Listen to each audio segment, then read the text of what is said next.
함께 기도하시겠습니다. 살아계시며 역사하시는 거룩하신 아버지 하나님, 우리를 구원해 주시고 하나님의 자녀 삼아 주신 것 진심으로 감사를 드립니다. 우리에게 소중한 말씀을 주셔서 이 어두운 세상을 길을 잃지 않고 살아갈 수 있도록 이끌어 주시고 붙잡아 주시는 것도 더욱 감사를 드립니다.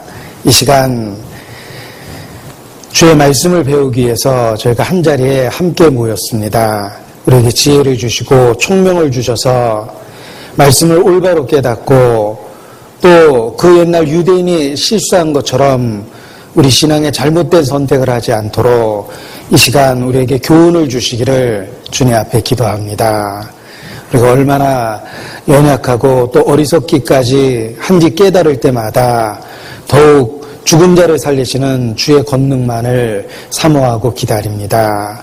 붙잡아 주시고 하루하루 또 한 걸음 한 걸음 진리 가까이 이끌어 주시며 오직 진리와 함께 기뻐하며 진리를 증거하며 살 수 있도록 도와주시기를 주님께 부탁을 드립니다.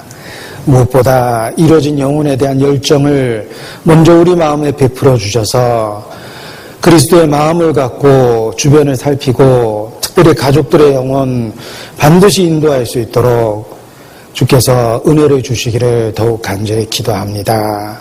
이 시간 온전히 주께 모든 것을 부탁을 드립니다. 말씀을 대언하는 사람, 듣는 모든 사람의 마음과 생각을 성령의 감동과 감화하심으로 다스려 주시옵소서. 저희를 사랑하시는 고마우신 예수님 이름으로 기도합니다. 아멘. 네, 말라기 찾겠습니다. 구약성경 말라기 4장입니다.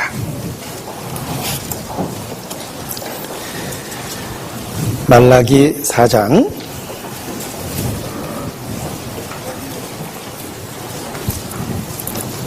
4절 말씀부터 제가 읽어드리겠습니다.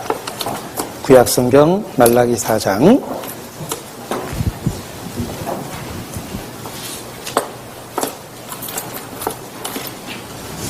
4절 말씀부터 제가 읽겠습니다.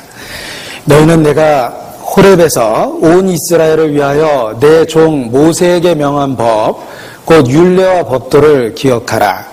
보라, 여호와의 크고 두려운 날이 이르기 전에 내가 선지 엘리야를 너에게 보내리니.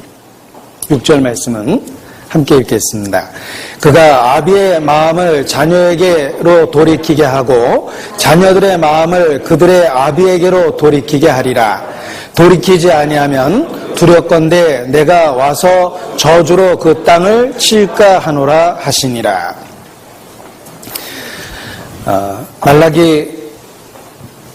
말라기는 구약 성경의 마지막 말씀입니다. 이 마지막 말씀을 읽고 페이지를 넘겨보면 백지가 나오고 신약 전서라고 새로운 표지가 나옵니다. 그리고 이제 신약 성경이 시작되고 있습니다.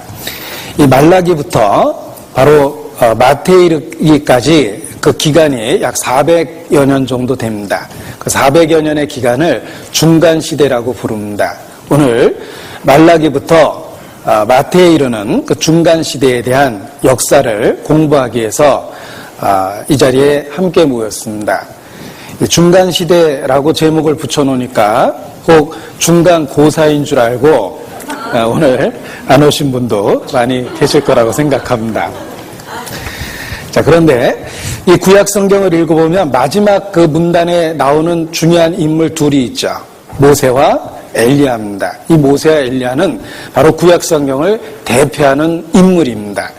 예수께서 변화산상에서 영광을 받으셨을 때 나타났던 두 명의 사람이 바로 모세와 엘리야입니다. 그리고 장차 예루살렘에서 별세하실 것을 그때 서로 대화를 나누셨습니다. 그 광경이 어떤 의미에서 성경 전체에 대한 핵심적 메시지다라고 말할 수 있습니다. 결국 성경의 핵심은 모세와 엘리야 그리고 궁극적으로 그리스도입니다. 이 모세는 하나님의 거룩함에 대한 선포입니다. 그리고 엘리야는 그 거룩하신 하나님 앞에 우리의 죄를 분명하게 일깨워주고 회개할 것을 강력하게 요구한 선지자입니다. 그래서 구약성경 전체의 핵심이 모세와 엘리야고 이 두 사람을 통해서 우리를 예수 그리스도에 대한 믿음으로 인도하고 있다라는 것이 성경 전체 이야기라고 할 수 있습니다. 따라서 구약성경의 제일 마지막 부분에 모세와 엘리야의 이름을 거론하는 것은 결코 우연이 아닙니다. 그동안 이끄셨던 역사에 대한 그 요약이라고 말할 수 있습니다. 그래서 모세에게 명한 법, 곧 율례와 법도를 기억하라. 하나님의 율법을 굳게 세웁니다. 그리고 엘리야를 너에게 보내겠다라고 말씀하시며 경고로서 구약성경이 마무리되고 있습니다. 이 구약성경의 마지막 핵심적 단어가 저주죠. 돌이키지 아니하면 저주로 그 땅을 칠까 하노라. 이것이 구약성경의 마지막 핵심적 부분입니다. 구약성경의 마지막 단어, 핵심적 단어가 저주입니다. 신약성경의 마지막 단어는 무엇일까? 한번 찾아보겠습니다.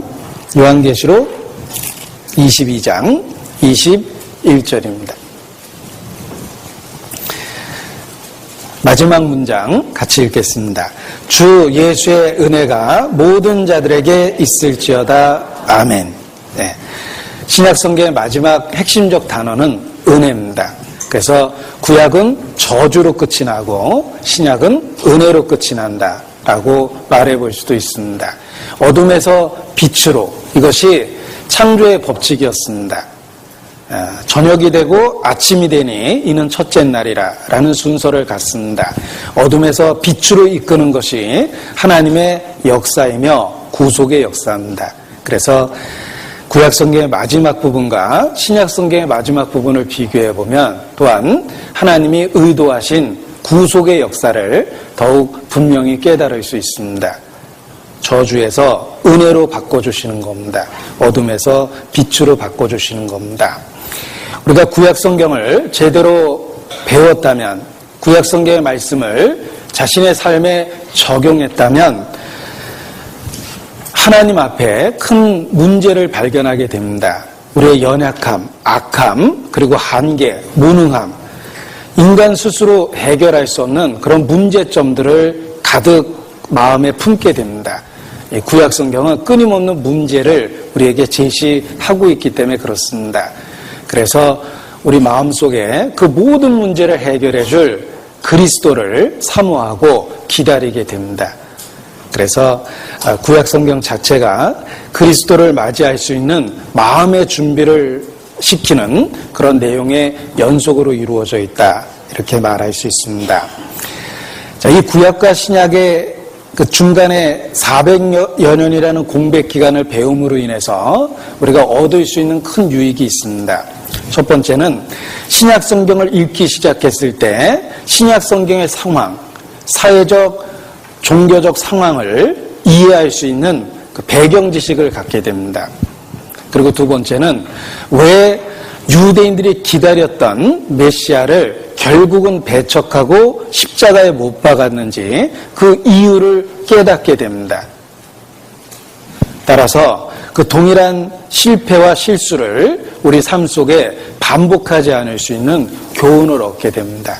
그런 의미에서 이 중간 시대에 대한 역사의 공부가 의미가 있다고 말할 수 있습니다. 페이지 4페이지 서론 부분을 보겠습니다. 말라기와 마태복음과의 시간대 간격은 약 400년이다. 구약성경과 신약성경 간의 이 간격을 중간 시대라고 부르며 이 시기에 대한 연구는 신약성경의 처음 부분을 명료하게 이해하는 데 큰 도움이 된다. 이 400년의 중간 시대는 예언자나 영감되어진 성경의 기자가 한 사람도 나타나지 않았으므로 이 시대를 암흑시대라 불려왔다. 자, 암흑시대, 침묵시대, 중간시대 이런 표현으로서 불려왔습니다. 그러나 생각할 것은 하나님이 침묵하셨지만 그 침묵도 하나님의 활동 중에 하나라는 것을 이해해 볼 필요가 있습니다. 하나님은 계속해서 역사하고 계셨습니다. 그러나 외적으로는 침묵하고 계셨습니다. 왜냐하면 이제 그 베푸신 말씀에 대해서 우리가 반응하고 그 말씀에 대해서 어떤 행동으로 옮기기를 기다렸던 시대다라고 말할 수 있습니다. 음식을 만들 때에도 숙성이라는 기간이 있습니다. 하나님도 우리를 구원하시는 과정 속에서 그 침묵의 기간을 통해서 우리를 영적으로 숙성하고 메시아를 대망하도록 하나님께서 그런 특별한 시기를 허락하셨다라고 말할 수 있습니다. 자, 이렇게 말하는 사람, 설교하는 사람은 이 말하는 것 자체도 메시지지만 이 말의 중간에 멈춤, 침묵도 메시지화해서 의미를 더 명료하게 전달할 수 있다라고 이야기합니다.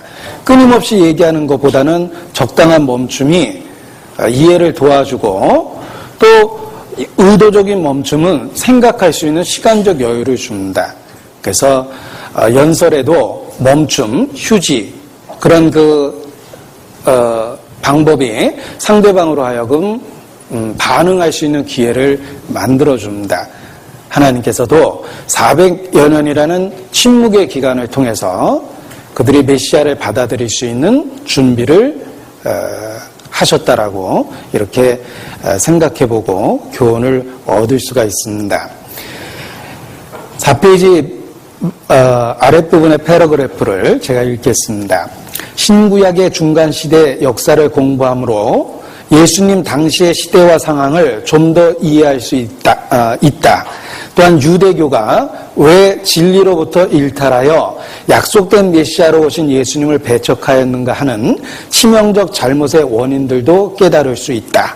역사는 교훈이다. 중간시대의 역사 공부를 통해 오늘 이 시대를 올바로 살아갈 수 있는 지혜를 얻을 수 있다. 이렇게 중간시대 역사 공부에 대한 의의를 찾아볼 수가 있습니다. 5페이지에 중간시대 직전의 상황을 연도별로 정리를 해봤습니다. 거기 써있는 연도는 성경을 이해하는데 꼭 알고 있어야 될 그런 중요 사건에 대한 연도입니다. 정리를 해봤는데 5페이지 보겠습니다. 중간시대 직전의 상황이라고 되어 있습니다. 자, 이스라엘은 BC 606년에 주권이 없어졌습니다. 예루살렘의 멸망은 BC 586년이지만 실질적으로 주권이 없어진 것은 BC 606년입니다. 나라로서 멸망한 시기를 예루살렘 멸망이라는 그 시기보다 BC 606년을 기준으로 이야기합니다. 그때 이스라엘이 주권이 없어졌고 바벨론에 의해서 멸망했습니다. 그리고 포로들이 1차, 2차 이런 식으로 바벨론에 끌려갔습니다. 그런데 왜 바벨론이 이스라엘 사람들을 바벨론이라는 먼 지역으로 1200-300km나 되는 먼 지역으로 포로 잡아 끌고 갔을까라는 이유를 생각할 때 이 고대의 정복 국가들은 상대방을 제압하는 여러 정치적 수단을 발휘했습니다. 그 중에 하나가 상대 국민들을 사로잡아서 자기 나라로 옮기거나 또는 다른 지역으로 옮겨놨을 때 쉽게 무너뜨릴 수 있고 자기들 나라로 쉽게 흡수할 수 있었기 때문에 그렇게 많은 규모의 포로를 잡아서 이동시켰던 겁니다. 그것이 고대 정복 국가가 통치했던 방법 중에 하나입니다. 특히 아시리아 그리고 바벨론 같은 나라들은 그런 집단 이주 정책을 통해서 전쟁으로 정복한 나라들을 쉽게 동화시키고 다스렸습니다. 성경에도 나오는데 열왕기하 보겠습니다. 열왕기하 17장 아시리아가 그런 정책을 펼쳤다라고 나옵니다. 열왕기하 17장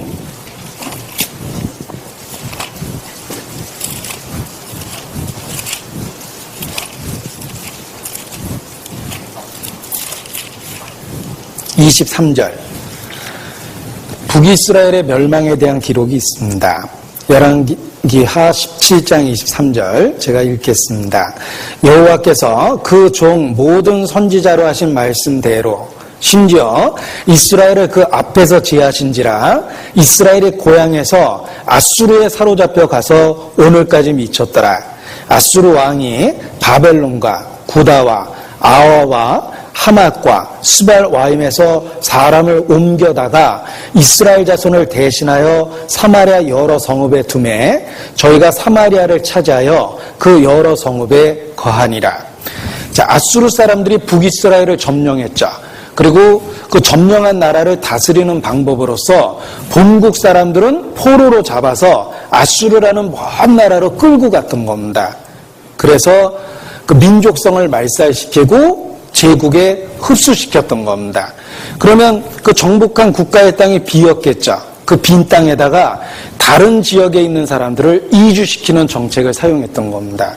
그래서 사마리아라는 사람들이 왜 이스라엘 땅에 살면서도 이방인 취급을 받고 개 취급을 받았을까? 이유가 있죠. 땅은 이스라엘 땅인데 그 사람들은 사실 이방 사람들이었던 겁니다. 그러니까 외국인이 유대인의 땅에 와서 자리를 잡은 것이 사마리아 사람입니다. 그러면서 혼혈이 생기고 그 순수성을 다 잃어버린 사람들입니다. 그래서 당시 그 순수한 혈통을 갖고 있었던 유대인들이 사마리아 사람들을 외국인 취급하고 이방인 취급하고 심지어는 개 취급해서 어울리질 않았던 겁니다.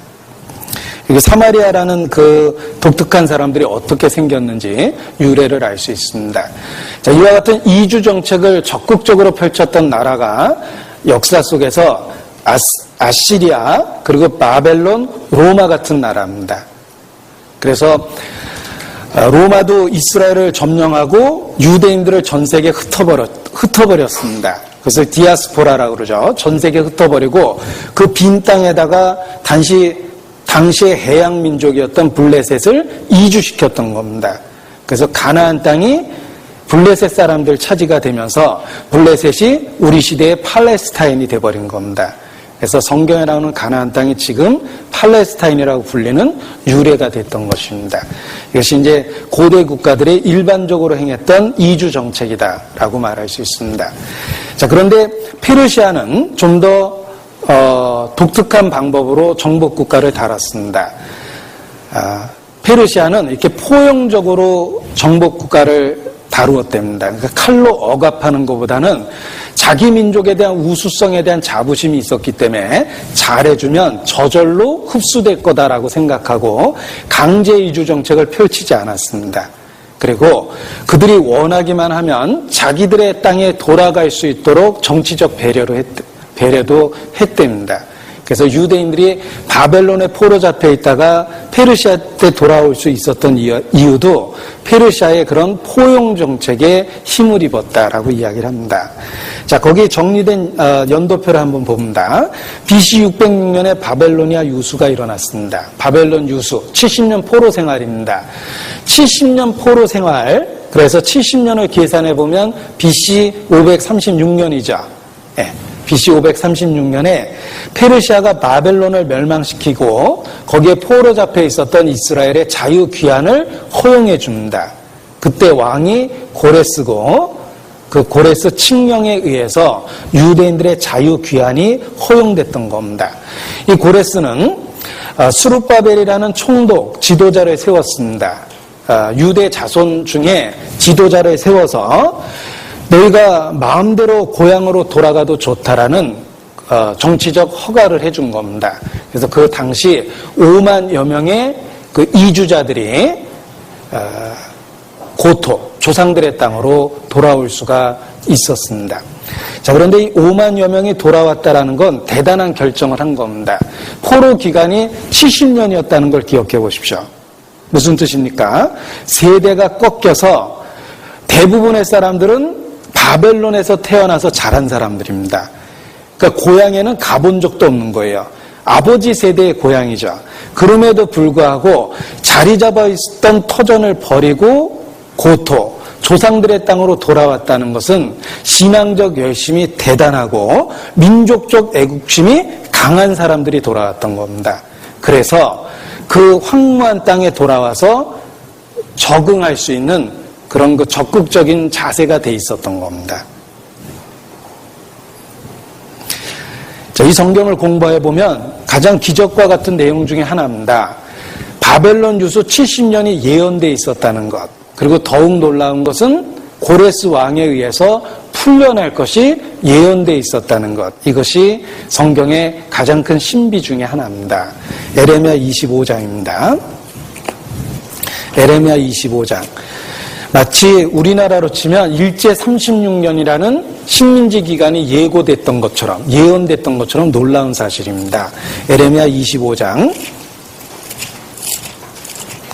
잡혀가기도 전에 70년 포로 생활할 거라는 것이 예언되어 있습니다. 11절. 에레미야 25장 11절. 자, 우리 놀라는 목소리로 같이 한번 읽겠습니다. 이 온 땅이 황폐하여 놀램이 될 것이며 이 나라들은 70년 동안 바벨론 왕을 섬기리라. 예고된 그대로 70년 만에 풀려났다는 게 얼마나 신기합니까? 에레미야 29장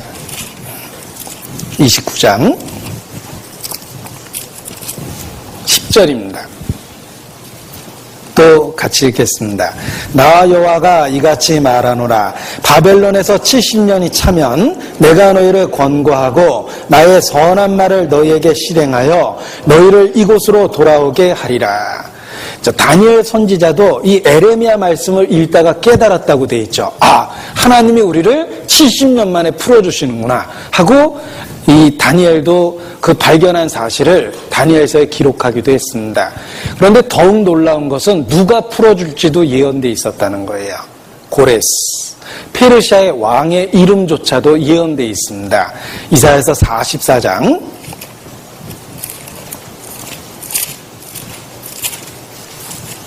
28절입니다. 이사야서 44장 28절. 고레스에 대하여 이르기를 그는 나의 목자라 나의 모든 기쁨을 성취하리라 하며 예루살렘에 대하여 이르기를 중건되리라 하며 성전에 대하여 이르기를 네 기초가 세움이 되리라 하는 자니라. 이 고레스가 태어나기도 몇백 년 전에 그의 이름을 정확하게 예언하고 그가 이스라엘의 자유 귀환을 허용하고 성전을 짓도록 허용할 거라는 것을 미리 예언했던 것입니다. 그래서 계속 읽어보면 4절에 보면 내가 나의 종 야곱 나의 택한 이스라엘을 위하여 너를 지명하여 불렀나니 너는 나를 알지 못하였을지라도 나는 내게 칭호를 주었노라. 고레스, 너는 나를 알지 못하지만 내가 내게 왕권을 준 바로 그 창조주다라는 이야기를 하고 계십니다. 그래서 역사에 보면 고레스, 이방 왕이었던 고레스가 거의 회심한 것과 같은 태도를 보였다라는 기록도 나옵니다. 얼마나 놀라웠겠습니까? 수백 년 전에 자기 이름이 예언되어 있었다는 것입니다.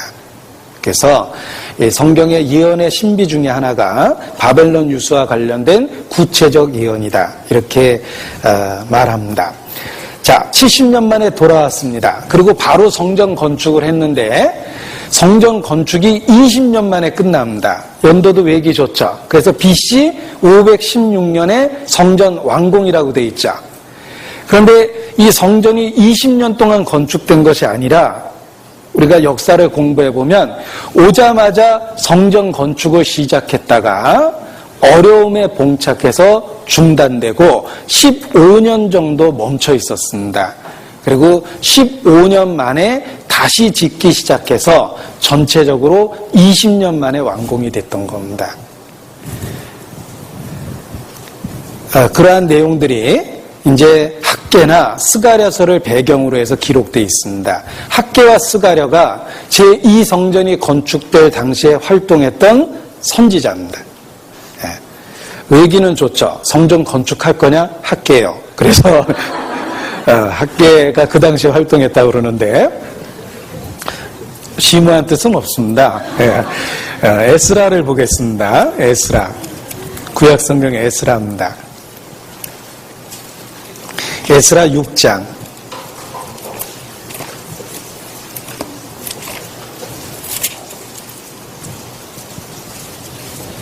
15절에 성전이 완공된 이야기가 있습니다. 에스라 6장 15절 다리오 왕 6년 아달월 3일에 전을 피력하니라. 이게 BC 516년입니다. 그런데 한 15년 정도 멈춰 있었다라고 되어 있죠. 그래서 4장 24절에 보면 이에 예루살렘에서 하나님의 전 역사가 그쳐서 바사왕 다리오 제2년까지 이르니라. 그래서 한 15년 정도 멈춰 있다가 선지자들, 곧 선지자 학개와 id도의 손자 스가랴가 이스라엘 하나님의 이름을 받들어 유다와 예루살렘에 거하는 유다 사람들에게 예언하였더니 이에 스알디알의 아들 수룹바벨과 요사닥의 아들 예수와 여호수와 같은 뜻입니다. 일어나 예루살렘 하나님의 전 건축하기를 시작하며 하나님의 선지자들이 함께하여 돕더니 어려운 과정을 통해서 결국 완공을 했던 겁니다. 그래서 성전 완공이 BC 516년이다라고 기억해 볼 필요가 있습니다. 그리고 그로부터 한 60여 년 뒤에 학자 겸 제사장 에스라가 2차 귀환합니다. 바벨론으로부터 2차 귀환이죠. 처음에는 5만 명 왔습니다. 2차 귀환 때는 한 2,000명 정도, 1,800명에서 2,000명 정도가 그때 돌아왔습니다. 그래서 에스라가 돌아와서 첫 번째 했던 일은 성전은 지어놨는데 그들의 삶이 도덕적으로 혼돈하고 타협되어 있었습니다. 그래서 에스라는 분리라는 거룩한 생활을 그들에게 강조하고 그동안에 타협됐던 생활로부터 분리되는 가르침을 펼칩니다. 그리고 에스라로부터 10년 정도 뒤에 느헤미야가 또 3차 귀환, 일부의 유대인들을 데리고 와서 예루살렘 성벽을 건축하고 그리고 성문을 담다. 그러니까 과정이 있죠. 이스라엘의 부흥기가 처음에는 성전을 건축했죠. 그 다음에 도덕적 개혁을 했죠. 그 다음에 느헤미야가 와서는 성벽을 건축하고 성문을 달고 그리고 분리되는 도덕적 개혁을 에스라와 더불어 다시 또 합니다. 그래서 우리 신앙이 회복되는 과정, 부흥의 과정이 그렇습니다. 성전이 세워지고 내적 개혁이 이루어지고 성벽과 성문을 달고 또 내적 개혁이 이루어지고 이런 그 과정이 우리 개인적으로도 회복과 부흥의 시기에 이루어집니다. 그래서 처음에는 십자가에 대한 진리를 되찾습니다. 구원의 감격을 되찾습니다. 그리고 그동안 타협됐던 생활에 대한 정리를 하고 신앙생활의 벽이라는 게 구별이죠. 그리고 성문도 오고 가는 걸 통제한다는 뜻입니다. 그래서 신앙생활의 구별된 삶과 어떤 분리가 이루어집니다. 유대 역사의 이런 부흥이 우리 개인적인 삶의 어떤 그 회복의 과정과 유사하다라고 생각해 볼 수 있습니다. 그리고 그 연대를 좀 정리해 봤는데 BC 516년과 BC 456년이라는 약 60년의 갭 사이에 또 중요한 사건이 있었습니다. 여기 표시는 안 되는데 아하수에로 왕, 에스더의 남편이죠. 그 아하수에로 왕이 에스더에게 장가들고 유대인들이 몰살당할 위기에서 구원받는 사건이 들어있습니다. 그 사이에 들어있었던 거예요. 그래서 아하수에로 왕이 바로 역사에 나오는 크세르크세스입니다. 무슨 300이라는 그 오락 헐리우드 영화에 보면 이렇게 기괴하게 생긴 왕 나오죠. 그 왕이 에스더 남편이에요. 크세르크세스라는 당시 에스더 왕이었습니다. 그래서 헬라를 치러 들어갔다가 그 스파르타의 300명에 의해서 결국은 승리했지만 아주 군사적 손실을 많이 당합니다. 그게 실제 역사 속에 있고 그것을 이제 헐리우드에서 영화를 만들어서 이제 흥미거리로 이렇게 각색을 했던 겁니다. 그런데 아무튼 그 사건이 도대체 어디 있었냐? BC 516년하고 BC 456년이라는 사이에 크세르크세스의 통치가 있었다라는 것을 기억해 볼 필요가 있습니다. 그리고 역사 공부하다 보니까 이 크세르크세스가 결국은 그 정적에 의해서 살해당합니다. 그래서 역사 읽다 보니까 아이고 에스더 과부됐겠다라는 생각을 했어요. 그러니까 에스더가 왕비로서 생활을 했지만 그 크세르크세스가 역사 속에 보면 살해당합니다. 그래서 에스더가 젊은 나이에 과부됐겠다. 성경에 없는 이야기지만 역사 상황을 통해서 그렇게 생각을 좀 해봤습니다. 그리고 느헤미야가 성벽을 재건한 것은 그 전체적인 기간이 52일 걸렸어요. 이거는 거의 기적입니다. 우리가 느헤미야서를 읽어보면 엄청난 반대를 받죠. 그런데 그럼에도 불구하고 52일 만에 성벽을 건축했다라는 것은 진짜 하나님이 함께 하셨다는 뜻입니다. 그래서 반대했다고 일이 멈춰진 게 아니라 더욱 빠른 속도로 일을 진행할 수 있었다는 것을 알 수가 있습니다. 52일 만에 성벽을 재건하고 성문을 달고 봉헌했기 때문에 그렇습니다. 자, 그런데 이 역사 중요한 연도를 거기 정리해놨는데 이스라엘 역사를 보면 이 바벨론 70년에서 돌아왔던 것이 아주 큰 사건입니다. 이 사건을 경험하기 전까지 유대 역사 속에서 하나님의 가장 놀라운 역사는 출애굽이었습니다. 그런데 출애굽은 과거였고 그들이 현재 경험한 놀라운 사건은 70년 유수로부터 돌아온 겁니다. 그래서 이스라엘은 하나님의 기적적 손길을 그 시대에 새롭게 체험했다. 이렇게 말해볼 수도 있습니다. 에레미야 23장에 그런 배경으로 이렇게 말씀을 하신 거예요. 에레미야 23장 7절입니다. 에레미야 23장 7절 보십시오. 그러므로 나 여호와가 말하노라. 보라, 날이 이르리니 그들이 다시는 이스라엘 자손을 애굽 땅에서 인도하여 내신 여호와의 사심으로 맹세하지 아니하고 이스라엘 집 자손을 북방 땅 그 모든 쫓겨났던 나라에서 인도하여 내신 여호와의 사심으로 맹세할 것이며 그들이 자기 땅에 거하리라 하시니라.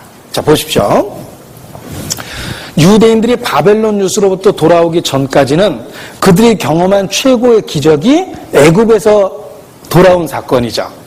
그런데 그 과거의 기적이 그들의 현재에서 재현된 것이 바벨론 유수로부터의 귀환이에요. 그리고 우리 시대에는 2000년 전 세계에 흩어져 있었던 이스라엘이 돌아와서 나라를 세운 것, 그것이 우리 시대에 재현된 더 큰 사건입니다.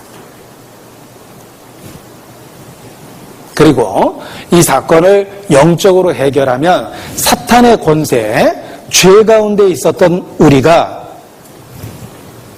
예수 그리스도를 통해서 비로소 하나님께로 돌아오게 된 구원의 사건이 또한 우리가 경험한 가장 놀라운 사건이다. 이렇게 말할 수 있습니다. 그래서 애굽에서의 귀환, 바벨론 포로로부터의 귀환, 우리 시대 2000여 년 만에 전 세계에 흩어졌던 이스라엘이 돌아온 사건, 이 모든 사건은 결국은 영적으로는 사탄의 권세에 있었던 우리가 하나님께 돌아오는 사건에 대한 모형이 되고 있다라는 것을 알 수가 있습니다. 그래서 우리도 육신적으로 유대인은 아니지만 더 큰 감격을 갖고 하나님이 놀라운 대사를 행했다라고 노래하고 소리칠 수가 있는 겁니다. 그래서 유대인이 바벨론 유수로부터 돌아올 때 그 입에 찬송이 가득했다라는 시편의 구절이 있는데 우리도 사단의 권세로부터 하나님께로 돌아오는 영적인 놀라운 귀환의 그 경험을 했기 때문에 우리 마음으로부터 진정한 찬송이 솟아나고 있다라고 말할 수 있는 것입니다. 그리고 마지막 때 하나님은 약속하시기를 한 사람도 남기지 않고 다 이스라엘 땅으로 돌아올 거라고 약속하셨습니다. 우리 시대 시오니즘 운동에 의해서 우리는 그 과정을 보고 있죠. 지금도 유대인은 유대인 땅에서 살자라는 모토 아래 지금도 돌아오고 있습니다. 그런데 거기 5페이지에 인용해 놓은 것처럼 에스겔 39장 28절에 보면 마지막 때에는 한 사람도 남기지 않고 다 돌아오겠다고 하겠다고 이렇게 예언하고 계십니다. 그래서 이 말씀을 근거로 마지막 때 일어날 사건 중에 하나입니다. 반드시 반유대주의가 고조되고 전 세계를 휩쓸 겁니다. 자, 그 반유대주의가 무엇입니까? 2차 대전 직전에 그 2차 대전 기간 중에 반유대주의가 온 유럽을 휩쓸었습니다. 그래서 히틀러가 600만 유태인을 죽였죠. 그리고 결과적으로는 그러한 그 홀로코스트의 대학살 사건이 유대인들의 독립을 촉진시켰던 겁니다. 야, 우리도 나라가 있어야 되겠다. 우리를 보호해줄 땅이 있고 나라가 있어야 되겠다는 것을 촉진시켜서 이스라엘의 독립이 이루어진 겁니다. 마찬가지로 마지막 때에 한 사람도 남기지 않고 다 돌아오게 하겠다는 이 말씀이 성취되려면 반유대주의가 전 세계에 또 유행해야 됩니다. 그런데 우리가 시대의 흐름을 잘 보고 있으면 반유대주의에 대한 사상이 끊임없이 퍼져나갑니다. 예를 들면 전 세계 경제가 뿌리째 흔들리고 있는 게 다 유대 자본가 탓이다. 우리는 늘 성실하게 일했는데 왜 갑자기 살기 어려워졌냐. 이것이 유대 자본가들의 농간이다 라는 이야기가 유럽을 중심으로 널리 퍼지고 있습니다. 그 얘기가 점점 많아지면 어떤 결과가 생길까요? 반유대주의가 또 나타나고 유대인들은 따돌림을 받을 수밖에 없을 겁니다. 핍박을 받을 수밖에 없습니다. 그래서 본토로 돌아가는 그 사건이 더 가속되고 이 말씀이 성취될 것이다 라고 우리가 생각해 볼 수 있습니다. 그래서 성경의 예언을 갖고 시대를 생각할 때 반유대주의는 반드시 한 번 더 유행할 거다. 그러니까 유대인을 핍박하고 따돌리는 반유대주의는 한 번 더 전 세계를 휩쓸 것이다 라고 이야기할 수 있습니다. 자, 6페이지에 예언의 다중성취라는 어려운 말이 나옵니다. 성경의 예언은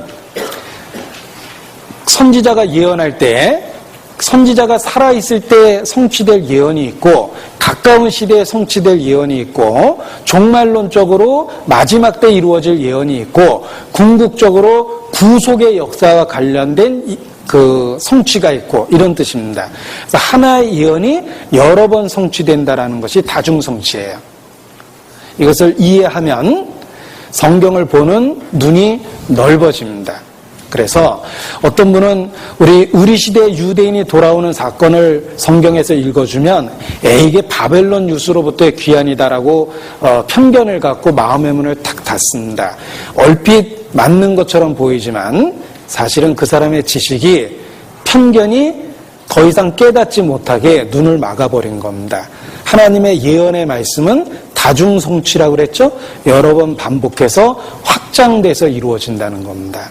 그래서 에스겔 38장에 로스메색 두 발이 전쟁을 일으키는 이야기도 역사 속에서 성취된 적이 없습니다. 로스메색 두 발이라는 그 민족이 이스라엘하고 전쟁한 적이 없습니다. 따라서 장래일이고 반드시 이루어질 예언이라는 것을 알 수 있습니다. 그것을 입증하는 방법 중에 하나가 예언의 다중성취라는 개념입니다. 그래서 어려운 이야기지만 6페이지에 소개를 했습니다. 자, 7페이지 봅니다. 우리가 배우는 중간 시대는 크게 그 6시대로 구별해서 이야기할 수 있습니다. 자, 보십시오. 페르시아 시대, 고레스 왕이 페르시아 왕이거든요. 페르시아 시대, 그리고 알렉산더에 의한 유럽 정복이 있었죠. 헬라 시대. 알렉산더가 죽고 애굽의 프톨레미 왕조가 팔레스타인을 지배했습니다. 프톨레미 왕조 시대. 그리고 프톨레미 왕조가 쇠약하면서 북쪽에 있는 시리아의 셀루쿠스 왕조가 팔레스타인을 지배했어요. 그래서 셀루쿠스 시대. 그리고 그 셀루쿠스 시대를 거치면서 이스라엘이 독립운동을 해서 잠깐 주권을 되찾았습니다. 그걸 마카비 시대라고 그러는데 이 마카비 집안에서 독립운동을 주도했거든요. 그래서 마카비 시대. 그 마카비 시대에서 잠깐 주권을 되찾고 나라 그 왕조를 형성했는데 그 왕조를 하시몬이라고 그럽니다. 그래서 하시몬 왕조가 다스렸던 시대가 마카비 시대입니다. 이 마카비 시대가 어떻게 끝이 나냐면 로마가 결국은 다시 그 이스라엘을 점령하면서 로마 점령 시대로 마감이 되고 있습니다. 그래서 중간 시대가 크게 6가지죠. 네. 제가 외우라고 강요는 안 하겠는데 다 끝까지 배워보면 저절로 외워집니다. 페르시아 시대, 헬라 시대, 프톨레미 왕조 시대, 셀루쿠스 시대, 그리고 마카비 시대, 로마 시대 이렇게 6시대입니다. 그런데 이 400년 동안 6시대를 겪었다는 게 무슨 뜻입니까? 그야말로 격동의 세월을 보낸 거예요. 격변과 격동의 세월을 보냈던 겁니다. 이 팔레스타인 땅이 지도를 놓고 보면 격변기를 보낼 수밖에 없습니다. 지리적 위치가 그러합니다. 우리나라도 한 반도인데 이 반도라는 위치가 어떤 그 전쟁을 경험할 수밖에 없는 지리적 위치였기 때문에 끊임없이 외침에 시달렸다라고 역사학자들은 이야기합니다. 그래서 크고 작은 전쟁을 우리나라 유사 이래 900몇 차례를 겪었다라고 제가 학창시절에 배웠는데 워낙 오래전 얘기라 입증할 방법은 없습니다. 제대로 들었는지조차 확인이 되진 않지만 아무튼 뭐 크고 작은 외침을 900여 차례나 받은 민족이 대한민국이다 이렇게 이야기합니다. 자, 그런데 이스라엘이 정말 그러했습니다. 이스라엘은 땅을 딱 지도를 놓고 보면 아프리카 대륙하고 유럽하고 아시아 대륙의 그 딱 경계선입니다. 그러니까 전쟁하는 나라가 계속 왔다 갔다 통로로 이용할 수밖에 없었기 때문에 열국에 의해서 계속 짓밟힌 겁니다. 그래서 400여 년이라는 짧은 기간 안에 6개의 나라를 거쳐갔다라는 것은 그만큼 격동과 격변의 시기를 거쳤다라는 뜻입니다. 그로 인해서 이스라엘은 정치, 사회, 특히 종교적인 큰 변화를 경험했던 겁니다. 그래서 예수님이 태어났을 당시에 여러 종파들이 분리되어 있었고 이스라엘의 정치적 상황이 복잡했던 이유가 그러하다라고 말할 수 있습니다. 그래서 이제 하나하나 살펴보겠습니다. 먼저 고레스라는 페르시아 왕이 바벨론 유수라는 바벨론으로부터 해방시켜 줍니다. 그래서 페르시아 시대가 열렸습니다. 이 페르시아가 아시리아나 바벨론은 강경 정책을 폈지만은 페르시아는 사랑으로 포용하는 정책을 폈습니다. 그래서 어느 정도 자치권을 허용해 주고 특히 그들의 종교를 존중해 줬기 때문에 별 어려움 없이 유대인들이 지낼 수가 있었습니다. 그래서 페르시아는 종교를 중요시 여기고 있는 이스라엘을 다스리는 방법으로 대제사장이 종교적으로 최고의 권력을 갖고 있었죠. 대제사장에게 정치적인 권력을 같이 준 거예요. 그래서 대제사장을 통해서 나라를 이렇게 통치를 했던 겁니다. 그런데 어떤 비리가 생겼냐면 종교적인 권력을 갖고 있었던 대제사장이 정치적, 행정적인 권력을 같이 가졌다라는 것이 어떤 문제가 될까요? 금전적 타락이 생긴 겁니다. 막대한 이권이 생긴 겁니다. 왜냐하면 세금을 거둘 권리가 있었기 때문에 세금을 거두어서 일부는 페르시아의 조공으로 바치고 나머지는 자기가 마음껏 유용했기 때문에 이 대제사장이 된다라는 것은 상당한 권력과 부귀를 누릴 수 있는 상황이 되어버렸습니다. 따라서 종교적 세력이 권력과 부를 갖게 되니까 결국은 타락이라는 그런 결과를 갖게 됐던 겁니다.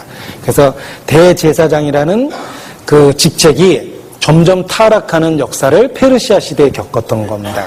그리고 심지어는 이 대제사직을 서로 얻으려고 암투를 벌이다가 성전 안에서 친형제를 살해하는 그런 끔찍한 살인사건도 일어났다라고 역사에 기록되어 있습니다. 그러니까 이 교권, 종교적 권력에 세상적 정치적 권력과 부가 더해졌을 때 타락이라는 결과가 생긴다라는 것을 역사를 통해서 배울 수가 있습니다. 그리고 또 어떤 일이 생겼냐면 원래 이스라엘은 예루살렘 중심으로 여호와 하나님을 섬겼죠. 그런데 사마리아라는 그 지역에 또 다른 성전을 건축하고 자기들 나름대로 하나님을 섬기는 그런 잘못된 일들이 이 바사 시대에 생겼던 겁니다. 그래서 사마리아 여자가 예수님하고 개인적인 면담할 때 우물가에서 이렇게 만나가지고 예수님과 개인적 상담을 하죠. 내가 뭐 남편 5이 있었는데 지금 있는 자도 내 남편이 아니다. 뭐 이러면서 그의 죄를 드러내고 예수님이 전도하시잖아요. 근데 그때 사마리아 여자가 이런 이야기를 합니다. 우리 조상들은 이 산에서 예배했는데 당신들은 예배할 곳이 예루살렘에 있다 하더이다. 이렇게 이야기했습니다. 그 이유가 사마리아 사람들은 그린신 산에 성전을 세워놓고 거기서 하나님을 숭배했습니다. 그런데 유대인들은 정통성이 있었죠. 예루살렘에 있는 성전에서 하나님을 섬겼거든요. 그래서 하나님을 섬긴다 하면서 서로 다른 경향을 갖고 있었던 겁니다. 그런 내용이 바사 시대에 이루어진 것이다 라는 것을 기억해 볼 필요가 있습니다. 자, 이 페르시아가 마케도니아에 있는 빌립 왕에 의해서 멸망합니다. 마케도니아에 있었던 작은 나라였던 빌립 왕이 권력을 얻어서 결국은 페르시아를 전쟁을 일으켜서 굴복시켜 나가는데, 이 빌립 왕이 죽고 그의 아들이 왕이 돼서 적극적인 정복 활동을 펼칩니다. 그 아들의 이름이 그 유명한 알렉산더입니다. 그래서 알렉산더가 마케도니아의 빌립 왕의 아들로서 아버지를 이어 권력을 얻었고, 그리고 적극적인 정복 활동을 펴면서 헬라라는 그리스라는 제국이 형성되기 시작합니다. 그래서 알렉산더는 타고난 장수였답니다. 20살 때부터 정복 활동을 펼치고 돌아다녔어요. 13년 동안 자식을 낳을 겨를도 없이, 후계자가 없이 죽었거든요. 자식을 낳을 겨를이 없이 전쟁터를 돌면서 일생을 보내다가 역사에 보면 33살 나이에 병으로 죽었습니다. 그래서 알렉산더의 삶을 보면 그 유럽을 벌벌 떨게 했던 젊은 장수가 병으로 결국은 죽었어요. 33살 나이에. 역사 속에서 밝혀졌습니다. 알렉산더의 사인은 말라리아였다라고 이야기합니다. 말라리아는 모기에 의해서 옮겨지는 병입니다. 결국은 유럽을 정복했던 알렉산더는 모기에게 물려 죽었다라는 이야기가 됩니다.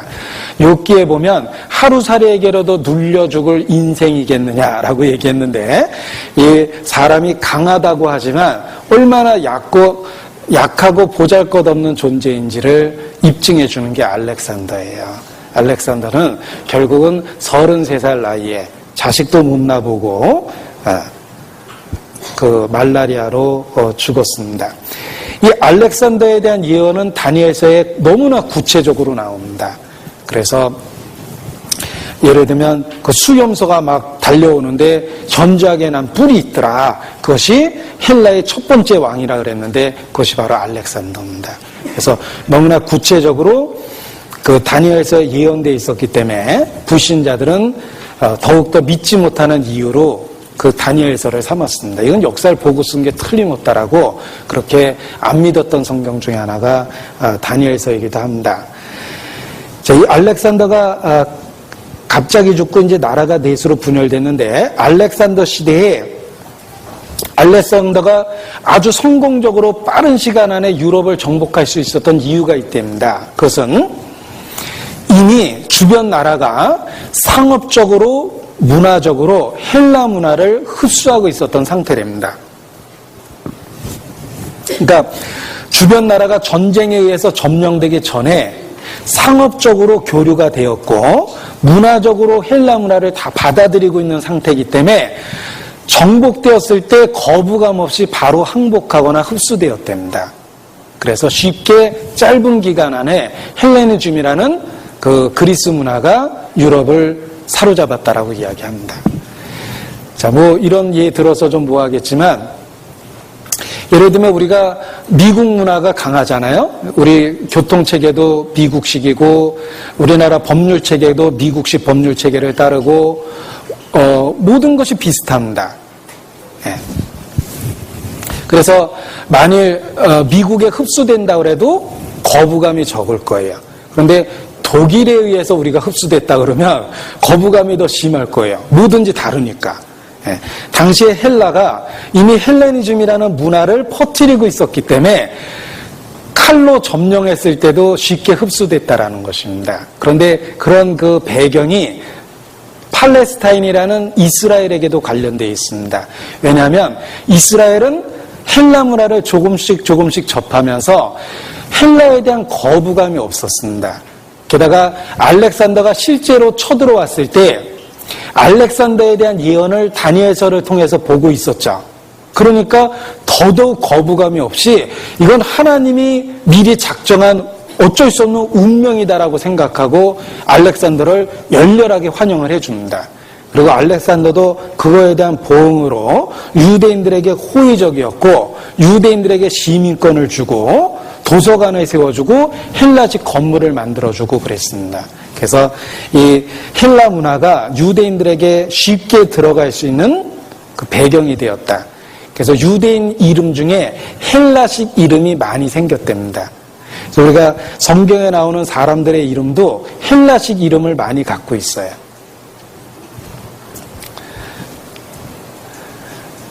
그래서 헬라식 의복을 입고 헬라식 이름을 갖고 있는 일들이 많이 생겼습니다. 그런데 이제 근본적으로는 어떤 문제가 생겼냐면 헬레니즘 문화가 들어오면서 아무런 거부감 없이 적극적으로 수용했던 사람들과 반대로 자기들의 민족적인 걸 고집하고 끝까지 배타적으로 나갔던 극단적인 사람들 간의 대립이 있었습니다. 이 대립에 의해서 예수님 당시에 여러 종파들이 더 대립을 하게 된 거래요. 그러니까 헬라 문화를 받아들이냐 거절하느냐라는 관점의 차이가 종교적 교파의 차이를 만들어낸 거다라고 이렇게 이야기합니다. 자, 헬라의 첫 번째 왕이었던 알렉산더는 갑자기 죽습니다. 그리고 성경도 그가 갑자기 죽을 거라는 예언이 되어 있죠. 다니엘서 11장 말씀인데 여기 8페이지에 인용되어 있습니다. 다니엘서 11장 3절 4절 제가 인용된 말씀을 읽겠습니다. 장차 한 능력 있는 왕이 일어나서 큰 권세로 다스리며 임의로 행하리라. 그러나 그가 강성할 때 그 나라가 갈라져 천하 사방에 나누일 것이나 그 자손에게로 돌아가지 아니할 것이요. 알렉산더는 자식이 없이 죽었다 그랬죠. 또 자기가 주장하던 권세대로 되지 아니하리니 나라를 통일하려고 그랬는데 4명의 장군들이 나라를 넷으로 나눠 먹었어요. 그래서 알렉산더가 의도했던 거대한 제국의 꿈은 사라지고 나라가 넷으로 분열됐던 겁니다. 놀랍게도 다니엘서는 그 일이 있기 200~300년 전에 거의 200여 년 전에 예언해 놓은 거예요. 그래서 성경이 놀라운 겁니다. 제가 마음 같으면 다니엘서로 막 돌아가서 얘기를 하고 싶은데 오늘은 중간 시대이기 때문에 절제를 하고 아무튼 다니엘서 예언된 대로 이 알렉산더는 갑자기 죽고 나라가 넷으로 분열됐습니다. 그 넷으로 분열된 나라가 표범의 4개의 머리로 나타나죠. 다니엘서에 보십시오. 8페이지 표범의 4개의 머리가 써 있습니다. 일단 그 장군들의 이름이 거기 써 있죠. 김일성, 이승만 이렇게 해서 남북으로 분열된 게 아니라 카산더, 셀루쿠스, 리시마쿠스, 프톨레미 이렇게 나뉘어지는데 이렇게 해서 나라가 넷으로 바뀌었던 겁니다. 그런데 성경에 자주 등장하는 나라는 셀루쿠스가 세운 시리아예요. 그래서 그러니까 다니엘서를 읽다 보면 북방왕이라고 나오죠. 그 북방왕이 시리아 제국을 의미합니다. 이 시리아는 셀루쿠스 왕조가 세웠기 때문에 셀루쿠스라는 말이 자꾸 나오는 거예요. 그래서 셀루쿠스 왕조가 세력을 잡은 시리아, 그것이 성경에서 나오는 북방왕이고 남쪽에서는 프톨레미 왕조가 권력을 잡은 이집트가 있었어요. 그래서 옛날 이집트라는 지역에 분열된 헬라 제국이 있었던 겁니다. 그리고 그 고대 이집트 지역에 세워진 이 프톨레미 왕조가 도시를 크게 건축했는데 거기가 알렉산드리아예요. 이 알렉산드리아의 헬라식 도서관이 역사에도 나올 만큼 굉장히 유명합니다. 당시에 수십만 권의 장서를 보유할 정도로 엄청난 규모의 도서관이었답니다. 그러니까 고대의 책들은 아주 귀했고 고가였습니다. 그리고 부피가 컸는데 그럼에도 불구하고 당시에 알렉산드리아의 도서관은 수십만 권의 장서를 갖고 있었다고 하니까 얼마만큼 그 놀라운 도시를 만들었는지 알 수가 있습니다. 그리고 바로 이 프톨레미 왕조가 다스렸던 알렉산드리아라는 그 도시에서 성경이 헬라어로 번역이 됐습니다. 그것이 70인역이라고 그래요. 그래서 원래 70인역이라는 게 제가 칠판을 쓰겠습니다. 이스라엘이 12지파잖아요. 그래서 한 사람 한 지파당 6명씩 해서 72명을 딱 익젝트하게 72명이라고 그러는 게 아니라 70여 명, 그래서 70인 번역 이렇게 이야기하는 겁니다. 그래서 각 지파별로 대표들이 모여서 히브리어로 기록됐던 구약 성경을 헬라어로 번역을 했습니다. 이걸 70인역이라고 그러고 이 70인역 덕분에 성경이 널리 퍼질 수가 있었던 겁니다. 왜냐하면 히브리어는 그 당시에 사어였어요. 실제로 쓰지 않는 말이었습니다.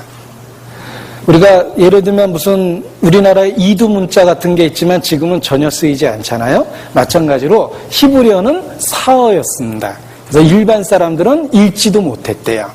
그러니까 헬라어로 번역되면서 널리 퍼질 수가 있었고 더더욱 헬라어는 어휘가 풍부했습니다. 그래서 성경의 의미를 더 분명하게 전달해 줄 수 있도록 번역이 됐답니다. 그러니까 히브리어는 제한된 어휘를 갖고 있었음에 불구하고 헬라어는 다양한 어휘를 갖고 있었다는 거예요. 그래서 우리말도 사랑은 그냥 사랑인데 헬라어의 사랑은 많죠. 뭐 아가페, 에로스, 필라델피아 이런 그 다양한 어휘를 갖고 있잖아요. 헬라어가 풍부한 어휘를 갖고 있기 때문에 성경의 의미를 잘 전달해 주면서 번역이 됐고 전 세계에 전해질 수 있었다라고 이야기를 합니다. 그래서 예수님 당시에 예수님이 읽었던 성경도 히브리어가 아니라 70인역이에요. 그래서 신약 성경을 읽어보면 구약 성경을 인용했는데 막상 구약 성경을 찾아서 읽어보면 신약에 있는 거하고 표현 방법이 좀 다르죠. 이유는 구약 성경에 있는 건 히브리식 갖고 번역을 바로 한 거고 예수님 당시에는 헬라어로 되어 있는 성경을 읽었기 때문에 헬라식 번역을 사용해서 그렇게 언어적 뉘앙스가 다른 겁니다. 그래서 헬라어 번역을 70인역이라고 그래요. 셉투아긴트. 그래서 70인역이라고 이렇게 얘기합니다. 바로 프톨레미 왕조가 세운 고대 이집트에 세운 도시 알렉산드리아라는 헬라의 도시를 통해서 성경이 헬라어로 번역돼서 전 세계에 퍼지게 됐다. 이것이 이제 중요한 사건입니다. 자, 처음에 헬라가 멸망한 이후 팔레스타인의 지배권을 형성했던 것은 프톨레미 왕조입니다. 그래서 남방 왕이 유대 땅을 지배하고 점령했습니다. 그런데 이 프톨레미 왕조가 점점 그 힘이 약화되면서 북방왕이 남방왕을 물리치면서 팔레스타인을 지배해서 셀루쿠스 왕조라는 북시리아가 이스라엘을 다스렸습니다. 자, 그런데 프톨레미가 다스렸을 때하고 셀루쿠스가 다스렸을 때하고 상황이 전혀 달라졌습니다. 무엇이 달라졌냐면 애굽의 프톨레미 왕조는 종교 자유 정책을 실시하고 새로운 문화를 강요하지 않았답니다. 그러나 북방왕인 시리아의 셀루쿠스는 강경 정책을 폈습니다. 그래서 유대인들의 입장에서 한번 생각해 보세요. 프톨레미가 지배했을 때는 자유롭게 종교적 활동을 했습니다. 그런데 북방왕 셀루쿠스 왕조가 다스렸을 때부터는 엄청난 공포 정치를 경험하게 됩니다. 그러면서 민족주의 운동이 생기고 독립운동을 하고 자기 민족적인 것을 아주 소중히 여기는 극단적인 사람들이 생기고 이런 겁니다. 그런 역사적 배경을 갖고 있습니다. 그래서 3번에는 그 프톨레미 다스렸던 애굽 시대를 기록했고 9페이지에 보면 드디어 셀루쿠스가 다스렸던 시리아 시대가 나옵니다. 그런데 이 시리아 시대의 중요한 것 중에 하나가 행정구역을 5군데로 나눴는데 그것이 예수님 당시까지 쓰였기 때문에 우리에게 익숙해져 있습니다. 그 5개의 지역을 한번 보세요. 유다야, 사마리아, 갈릴리, 베레아, 드라고닛 이렇게 되어 있습니다. 네, 보세요. 제가 지도를 놓고 간단하게 얘기하면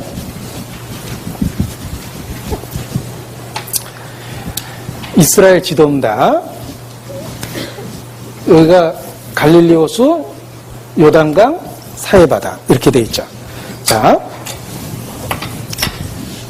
갈릴리, 유다야, 사마리아 아시겠죠? 베레아, 드라고니 이렇게 행정구역이 5군데로 나눠져 있었고 예수님 당시에도 이 행정구역이 그대로 표기가 됐기 때문에 신약성경에도 이제 자주 등장하고 있습니다. 그래서 갈릴리에서 태어난 예수님이 유다 쪽으로 몇 차례 여행을 다니셨을 때 사마리아를 통과해야 되는지라 이렇게 돼 있죠. 사마리아가 중간에 딱 있었거든요. 그리고 드라고니 베레아라는 강 북에 이 강의 동쪽이죠. 강의 동쪽에 이렇게 행정구역이 있었습니다. 그래서 셀루쿠스가 다스렸던 시대에 이렇게 5개 행정구역으로 분리가 됐고 이것이 예수님 당시까지 이어졌다라고 말합니다. 자, 이 시리아 시대 때 아주 중요한 사건이 있었습니다. 안티오쿠스 에피파레스 4세. 그가 적그리스도의 그림자예요. 이 다니엘서에 보면은 그 한 왕이 나타나가지고 뭐 제사 예물을 금지하고 성전의 예배를 폐하고 이런 일이 있을 거라고 그랬죠. 그게 역사적으로는 시리아의 왕이었던 안티오코스 에피파레스 4세예요. 그가 아주 강경 정책을 펼칩니다. 어떤 정책을 펼치냐면 종교적으로 흡수해야지만 제국에 흡수될 수 있다라고 생각을 했기 때문에 자기의 종교를 유대인들에게 강요합니다. 그래서 성전에다가 제우스 신상을 세웠어요. 그리고 유대인이 부정하게 여기는 돼지를 잡아서 제우스에게 제물을 성전에서 드린 겁니다. 그게 성전 모독 사건이에요. 그러니까 이 안티오코스 에피파레스는 성경을 가지고 있다는 이유만으로도 유대인들을 학살했습니다. 그래서 엄청나게 많은 사람이 죽고 유대인들은 둘 중에 하나였어요.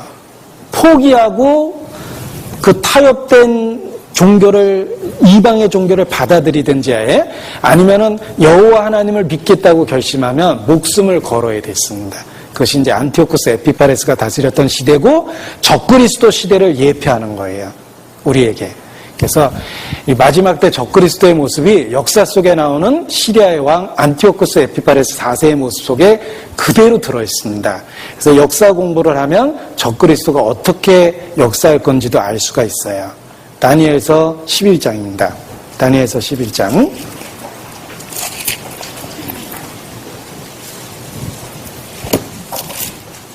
32절. 31절부터 봅니다. 자꾸 왔다 갔다 해서 죄송한데 28절부터 봅니다. 다니엘서 11장 28절. 북방왕은 이렇게 되어 있죠.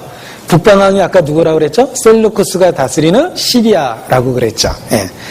그래서 31절. 군대는 그의 편에 서서 성소 곧 견고한 것을 더럽히며 매일 드리는 제사를 폐하며 멸망케 하는 미운 물건을 세울 것이며 제우스 신전을 세우거든요.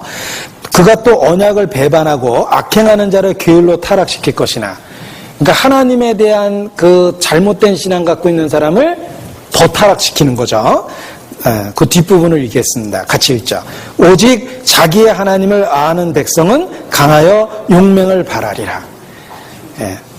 11장 32절인데 다시 한번 읽습니다. 오직 자기의 하나님을 아는 백성은 강하여 용맹을 발하리라. 바로 이 잔혹한 공포정치 그 당시에 몇몇의 사람들은 신앙을 지키기 위해서 목숨을 걸었습니다. 여기 있는 말씀 그대로예요. 오직 자기의 하나님을 아는 백성은 강하여 용맹을 발하리라 그랬죠. 자, 누가 강합니까? 누가 용맹을 발합니까? 자기의 하나님을 아는 사람이 강하고 용맹을 바라는 거예요. 자, 우리도 어떤 의미에서 배도의 위기를 날마다 겪고 있습니다. 우리 주변에 반기독교적인 정서가 많습니다. 그래서 특히 서양에서 예수 때리기라고 해서 유럽을 중심으로 기독교의 근본 진리를 공격하고 조롱하는 내용들이 유행해서 미국까지 왔습니다. 그래서 기독교의 근본 진리를 공격한 책들은 대부분 베스트셀러가 됐습니다. 그런 책 많죠, 요즘에. 그런데 우리 시대에 그러한 반기독교적인 정서가 많을 때 누가 신앙을 지키고 승리할 수 있는가? 여기 있는 말씀처럼 자기의 하나님을 알면 알수록 강하고 용맹을 바랍니다. 하나님에 대해서 피상적으로 알거나 관념적 지식적으로 알면 타협되게 돼 있어요. 그러나 오직 자기의 하나님을 진짜 경험적, 체험적으로 알면 강하고 용맹을 바랍니다. 옛날 안티오쿠스 에피파레스 시대에 그러했습니다. 그때는 배교의 시대였습니다. 그래서 소수의 사람이 신앙을 지키고 승리했다라는 걸 기억하셔야 됩니다. 자, 안티오쿠스 에피파레스가 강한 공포 정치를 실현하니까 유대인들은 더 민족적으로 단합할 수밖에 없었습니다. 그래서 여기저기서 목숨을 걸고 독립운동을 펼치게 되었고 그 독립운동의 지도자가 노 제사장이었던 마타디아입니다.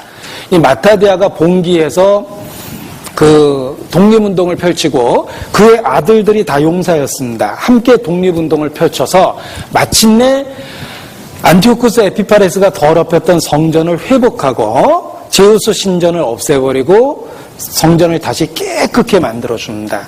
그것이 바로 유대인들이 지금까지 지키는 수전절이에요. 수전절이라는 말은 다시 성전을 깨끗하게 해서 다시 봉헌했다라는 의미를 갖고 있는 겁니다. 유대인들은 이 수전절을 명절로 해서 지킵니다. 양력으로는 11월과 12월이에요. 그 겨울이죠. 성경에도 나옵니다. 수전절이. 요한복음 10장 보시겠습니다. 요한복음 10장 22절입니다.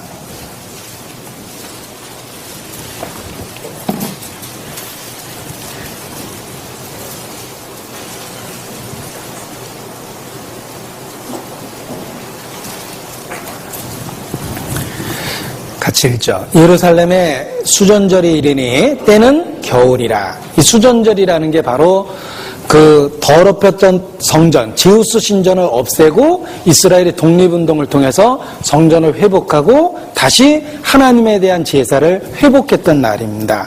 그 날이 BC 164년에 있었는데 유다 마카비가 우상으로 더럽혀진 성전을 회복했던 사건입니다. 그래서 유대인들의 3대 명절과 더불어 지금도 중요한 명절 중에 하나가 바로 수전절이며 히브리 말로 하누카라고 그럽니다. 이 하누카라는 말의 뜻이 빛의 절기라는 뜻을 갖고 있어요. 그들은 다시 광명을 되찾았던 겁니다. 그래서 이걸 수전절이라고 그러고 예수님 당시까지 지켰던 거예요. 그래서 지금도 하누카라는 명절을 아직도 지키고 있습니다. 자, 이 마카비가 독립운동을 통해서 종교적 회복을 만들었죠. 그런데 종교적으로만 회복된 것이 아니라 정치적인 독립도 쟁취했어요. 그래서 한동안 유대 독립정부가 다시 생기고 또 막강한 군사력을 회복함으로 말미암아 솔로몬 이후에 가장 넓은 영토를 차지하기도 합니다. 그때 다스렸던 왕조를 하시몬 왕조라고 그러는데 마카비의 아들들을 하시몬 왕조라고 그러는 거예요. 그래서 잠깐 그 나라의 권력을 되찾았던 마카비 시대라는 게 있었습니다. 그러나 그 당시에도 정치적 권력과 제사장 직분이 하나가 돼 있었습니다. 그러다 보니까 이권이 생겼다고 그랬죠? 그 제사장 직분을 놓고 싸움을 벌이면서 나라가 엉망이 됩니다. 그 와중에 폼베이가 쳐들어와서, 폼베이는 로마의 유명한 장군이에요. 폼베이가 쳐들어와서 이스라엘을 다시 속국으로 만들어버렸습니다. 그래서 로마 속국 시대가 열리고 예수님이 오셨을 때가 바로 그 로마 속국 시대였던 겁니다. 그런데 BC 63년 로마의 폼베이 장군이 예루살렘을 점령했을 때 성전 앞에 딱 섰답니다. 거기 들어갈 이유가 없는데 지성소에는 원래 들어가면 안 되는 데잖아요. 그래서 지금도 유대인들은 그 성전 터에 회교사원이 있잖아요. 이스라엘에 가면. 그런데 유대 국적을 갖고 있는 사람은 그 회교 성전 안에 안 들어갑니다. 아랍 경찰하고 이스라엘 경찰이 서로 지켜요.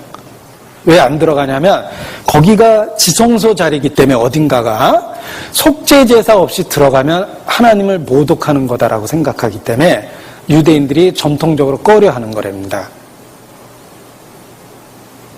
그런데 이 폼베이가 단순한 호기심 때문에 지성소에 들어가서 여기저기 기웃거리고 돌아다녔대요. 근데 이제 그 사건이 유대인들에게는 엄청난 모욕이었답니다. 그래서 그 반로마에 대한 정서를 폼베이가 만들어서 끊임없이 대항하는 세력들이 생겨났답니다. 그러니까 독립운동의 그 열기가 더 많이 생겨버린 거예요. 그러니까 폼베이 장군이 성소를 짓밟았다라고 돼 있습니다. 역사에도. 그리고 로마가 이제 유대를 다스리게 됩니다. 유대를 다스리고 있을 때 한 그 권력 있는 안티파텔이라는 사람이 끊임없이 로마 제국에다가 뇌물을 줬어요. 엄청난 돈을 바쳤답니다. 그래서 결국은 권력을 받았는데 그가 안티파텔이라는 사람이며 그러니까 어떤 재력가였습니다. 그런데 자꾸 뇌물을 갖다 주니까 결국은 네가 다스려라 해가지고 권력을 얻었답니다. 그 안티파텔이 바로 헤롯 대왕의 아버지예요. 그래서 안티파텔이 죽었을 때 헤롯 대왕이 그 권력을 그대로 세습해서 유대를 다스리고 있었던 겁니다. 헤롯 대왕이 왜 유명하죠? 나쁜 거로 유명한데 예수님 태어날 때 베들레헴에 있는 아기들을 죽인 게 헤롯 대왕이었거든요. 네.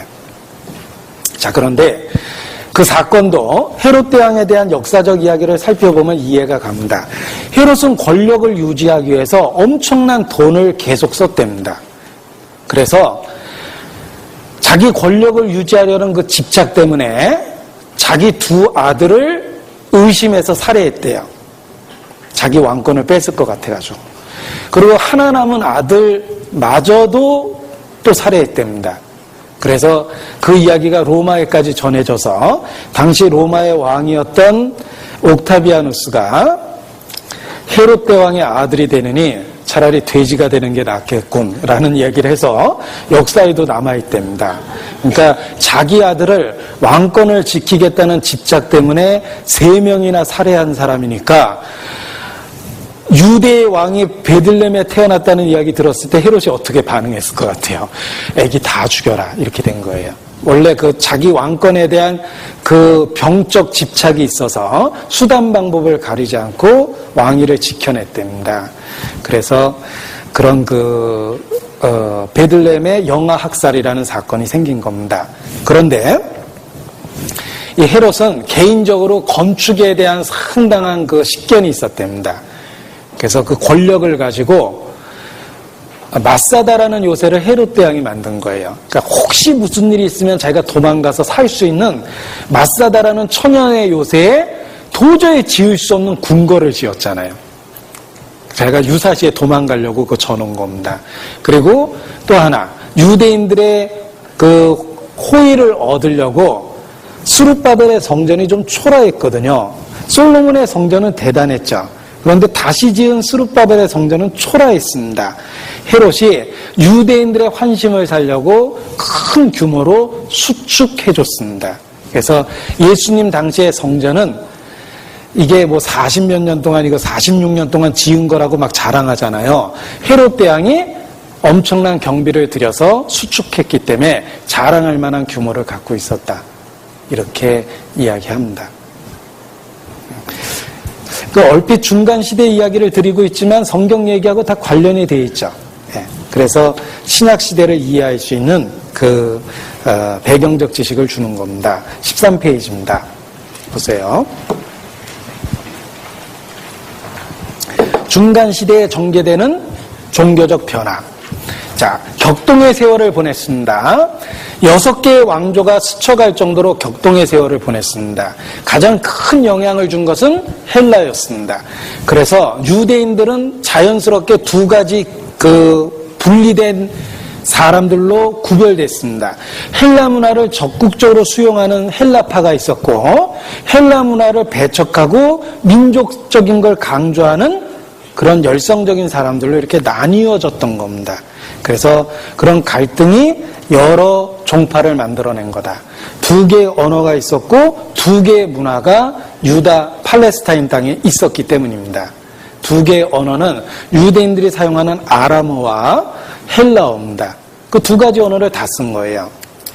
그리고 그들이 갖고 있었던 히브리식 문화와 헬라식 문화가 상충되면서 여러 다양한 종파들이 생길 수밖에 없었던 겁니다. 그런데 이 역사 공부를 하면 꼭 한번 거론해야 되는 부분이 이런 겁니다. 이게 정말 하나님의 놀라운 섭리라고 생각합니다.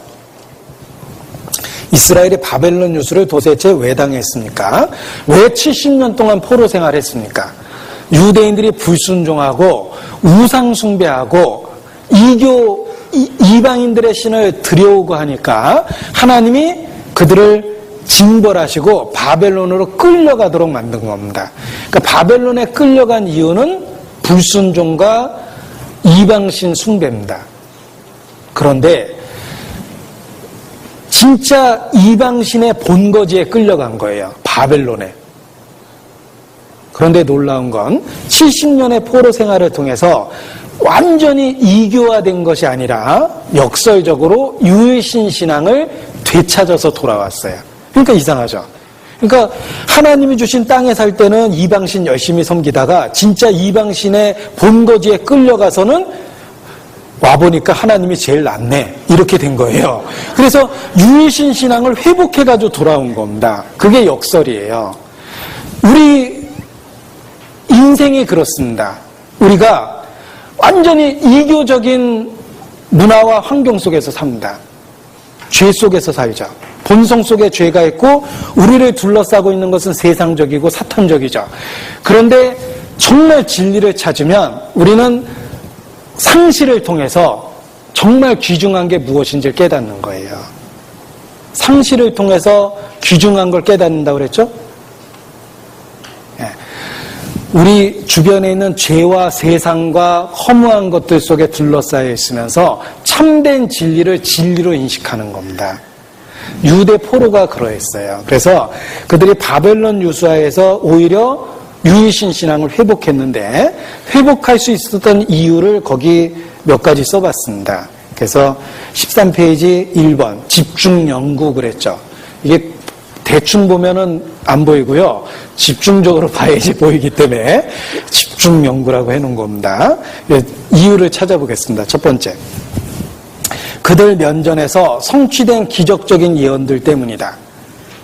구약 성경에 불순종하면 어떤 형벌 받을 건지 구체적으로 반복적으로 말씀하셨죠. 그런데 당해보니까 진짜 기록된 대로 형벌을 받았거든요. 게다가 초자연적인 그 예언의 성취를 통해서 그들은 다시 예루살렘으로 돌아왔고 도저히 회복될 것 같지 않았던 성전을 다시 짓기도 했어요. 그런 걸 지켜보면서 성경이 사실이라는 걸 뼈저리게 깨달은 겁니다. 그들 면전에서 기적적인 예언이 성취되었기 때문에 그들은 유일신 신앙을 되찾았습니다. 두 번째, 바벨론에 끌려왔지만 바벨론 제국의 총리가 다니엘이었죠. 자기들과 같은 식민지 사람이었던 유대인이었던 다니엘이 바벨론의 총리였고 다니엘 시대에 굉장한 기적적인 사건이 많이 일어났죠. 왕의 꿈을 맞춰가지고 한 번에 총리가 된다라든지 사자굴에 던져졌는데 살아남았다든지 아니면 다니엘의 세 친구는 그 풀무불 가운데 던져졌는데 타지도 않고 기적적으로 살아났다든지 이런 놀라운 것을 경험하면서 그들은 참 하나님을 인식하기 시작했던 겁니다.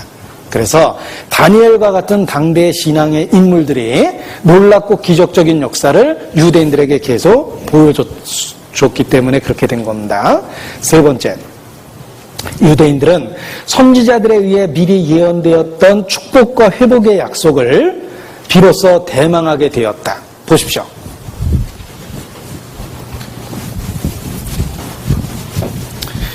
성경에 예언이라는 게 있습니다. 예언이 이렇게 있는데 시간이 흐르면 흐를수록 예언이 성취되죠.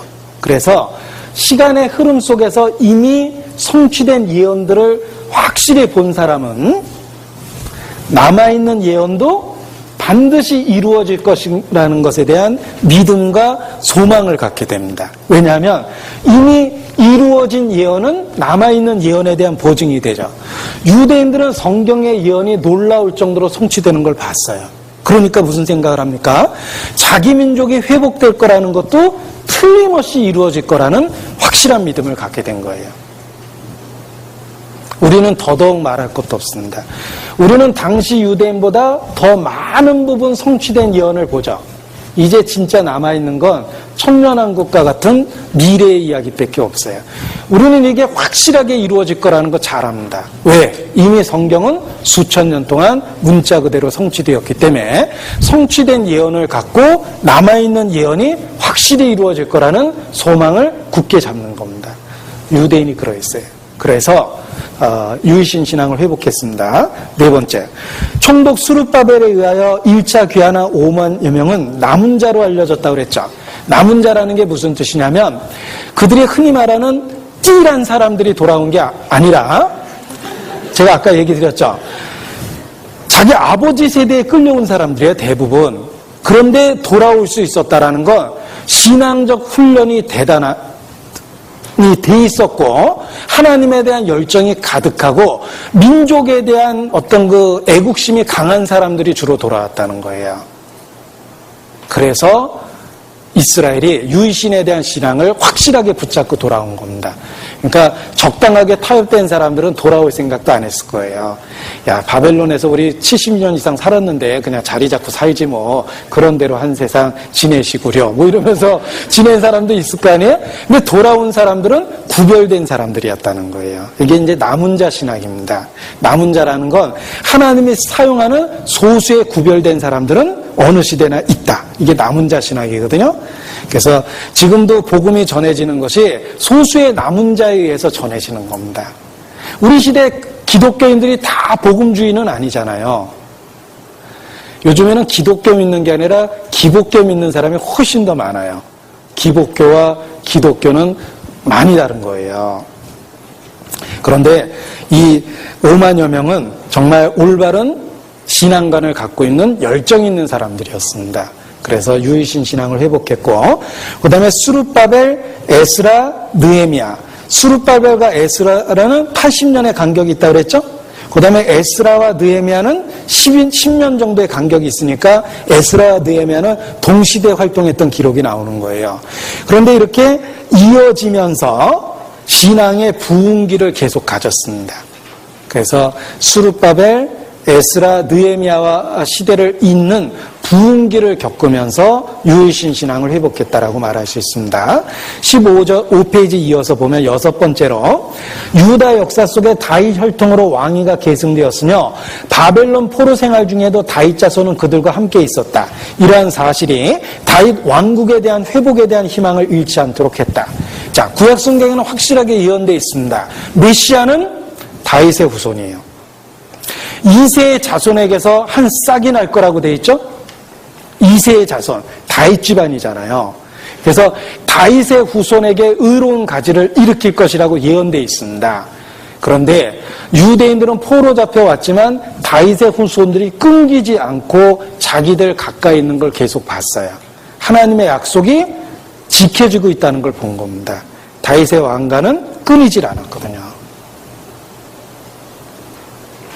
그래서 메시아를 부를 때 다윗의 자손 예수여 이렇게 부르는 겁니다. 메시아라는 뜻이에요. 안 믿는 사람은 뭐라고 불렀죠? 나사렛 예수 이렇게 부릅니다. 나사렛 예수는 예수님의 태생을 낮추고 폄하하는 이야기예요. 조롱하는 이야기예요. 그런데 믿음 있는 사람은 나사렛 예수라고 부른 게 아니라 다윗의 자손 예수여 그랬죠. 예수님을 메시아라고 인식했을 때 그렇게 부른 겁니다. 그래서 유대인들은 포로 생활을 겪었지만 다윗의 왕가가 끊이지 않는 걸 보고 그들은 하나님의 약속이 지켜지고 있다는 것을 믿을 수가 있었던 겁니다. 그래서 유일신 신앙을 지킬 수 있었다라고 말합니다. 자, 15페이지 유수 이후의 유대인에 대한 부분을 봅니다. 제가 읽어드리겠습니다. 종교적 부흥과 함께 점점 더 성경을 알고자 하는 열망이 생겨났다. 이로 인하여 성경이 낭독되고 해설되는 회당과 모일 장소가 있어야 되겠죠? 회당과 이 회당이라는 말을 유대인 말로 시나고그라고 그래요. 그 시나고그라는 말을 여기저기서 많이 접하게 되어 있습니다. 회당, 시나고그, 회당과 성경 지식을 가진 훈련된 교사로서의 율법학자 등이 점점 중요하게 되었다. 그러니까 회당이 생기고 율법학자가 저절로 생겼다는 거예요. 성경을 보고 배우고자 하는 열망이 생기니까 그 열망에 부응하기 위해서 여기저기 회당 건축이 이루어지고 성경을 가리킬 수 있는 훈련된 사람들이 생기기 시작했던 겁니다. 그런데 이제 율법학자가 직업적인 율법학자들이 생기면서 성경을 지나치게 해석하거나 아니면 성경과 아무 상관없는 가르침을 성경인 것처럼 가르치는 일들이 생기기 시작했습니다. 그러면서 그것이 점점 많아져서 탈무드라는 게 된 거예요. 그러니까 탈무드는 처음에는 기록된 성경을 해석을 했어요. 입으로. 구전율법이라고 그러거든요. 그런데 구전율법을 다시 해석하면서 원래 갖고 있었던 의미하고 점점 멀어진 겁니다. 그걸 모아놓은 것이 탈무드가 됐는데 탈무드가 완전하게 형성된 것은 예수님 돌아가시고 훨씬 후입니다. 그러나 예수님 당시에도 구전율법이 널리 퍼져 있었던 거예요. 그래서 예수님이 이렇게 얘기하시죠. 자, 너희가 이러이러한 말을 들었으나 나는 너희에게 이르노니 이렇게 얘기하시죠. 이러이러한 이야기를 들었으나라고 얘기한 거는 당시에는 구전율법이 널리 퍼져 있었다는 거예요. 그러니까 입으로 가르치고 그것을 그대로 전해줘서 널리 퍼져 있었기 때문에 예수님이 그 구전율법 중에 몇 부분을 인용해서 너희가 이러한 이야기를 기록되었다라고 얘기를 안 하고 들었다라고 얘기를 한 거예요. 당시에는 구전율법이 율법학자들에 의해서 많아졌기 때문에 그렇습니다. 그리고 그들은 성경에다 끊임없이 덧붙이고 다른 해석을 하면서 나중에는 성경하고 아무 상관없는 이야기를 하기 시작했습니다. 그걸 모아놓은 것이 탈무드가 된 거예요. 자, 지금도 타락한 기독교 안에서 그런 일이 생깁니다. 자, 예를 들면 어떤 분이 느헤미야를 읽었는데 그 문을 수축했다는 구절이 있죠. 목사님이 성문을 수축했다는 구절을 읽어놓고 그거를 몇 달 동안 연속 강의를 했답니다.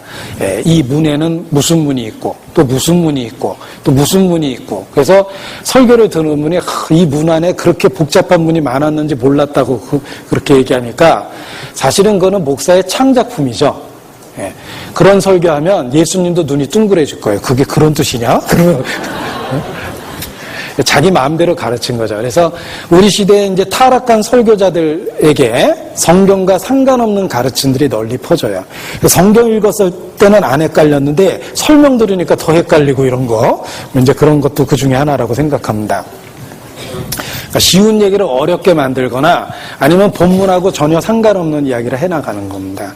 이제 그런 일들이 퍼지면서 예수님 당시에는 너희가 지식의 열쇠를 가져가고 배나 더 지옥 자식을 만들었다고 책망을 받게 된 겁니다. 거기 16페이지 보면 탈무드에 대한 이야기가 있죠. 탈무드는 처음에는 성경을 해석한 구전율법이 있고 구전율법을 다시 자세히 풀어준 그 주예가 있었는데 그걸 모아놓은 게 탈무드가 되었고 성경의 원래 의미를 변색, 퇴색시키고 각색시키기까지 했다. 이것이 이제 잘못된 가르침입니다. 예수님이 아주 신랄하게 책망하셨어요. 마태복음 15장 보겠습니다. 마태복음 15장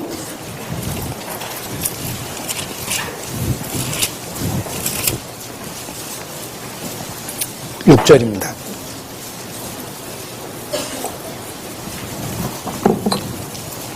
마태복음 15장 6절.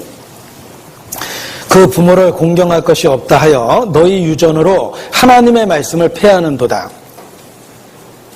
당시 유대인들의 구전율법이 널리 가르쳐졌고 성경과 다르게 가르치는 경우가 많았습니다. 그래서 너희 유전으로 하나님의 말씀을 폐하는도다. 이렇게 책망하시고 9절에 이렇게 말씀하셨습니다. 같이 읽죠.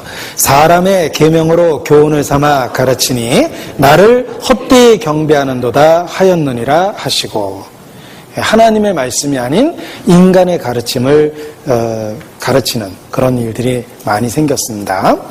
자, 4번 회당의 등장 그랬습니다.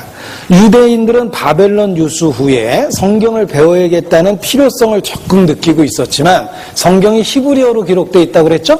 따라서 아람어를 사용하고 있는 유대인들 대부분은 히브리어를 읽을 수가 없었어요.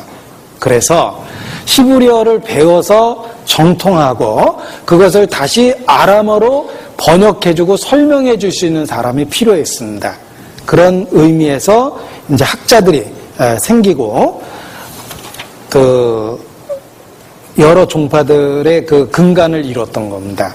율법학자들이 그렇게 해서 생긴 거예요.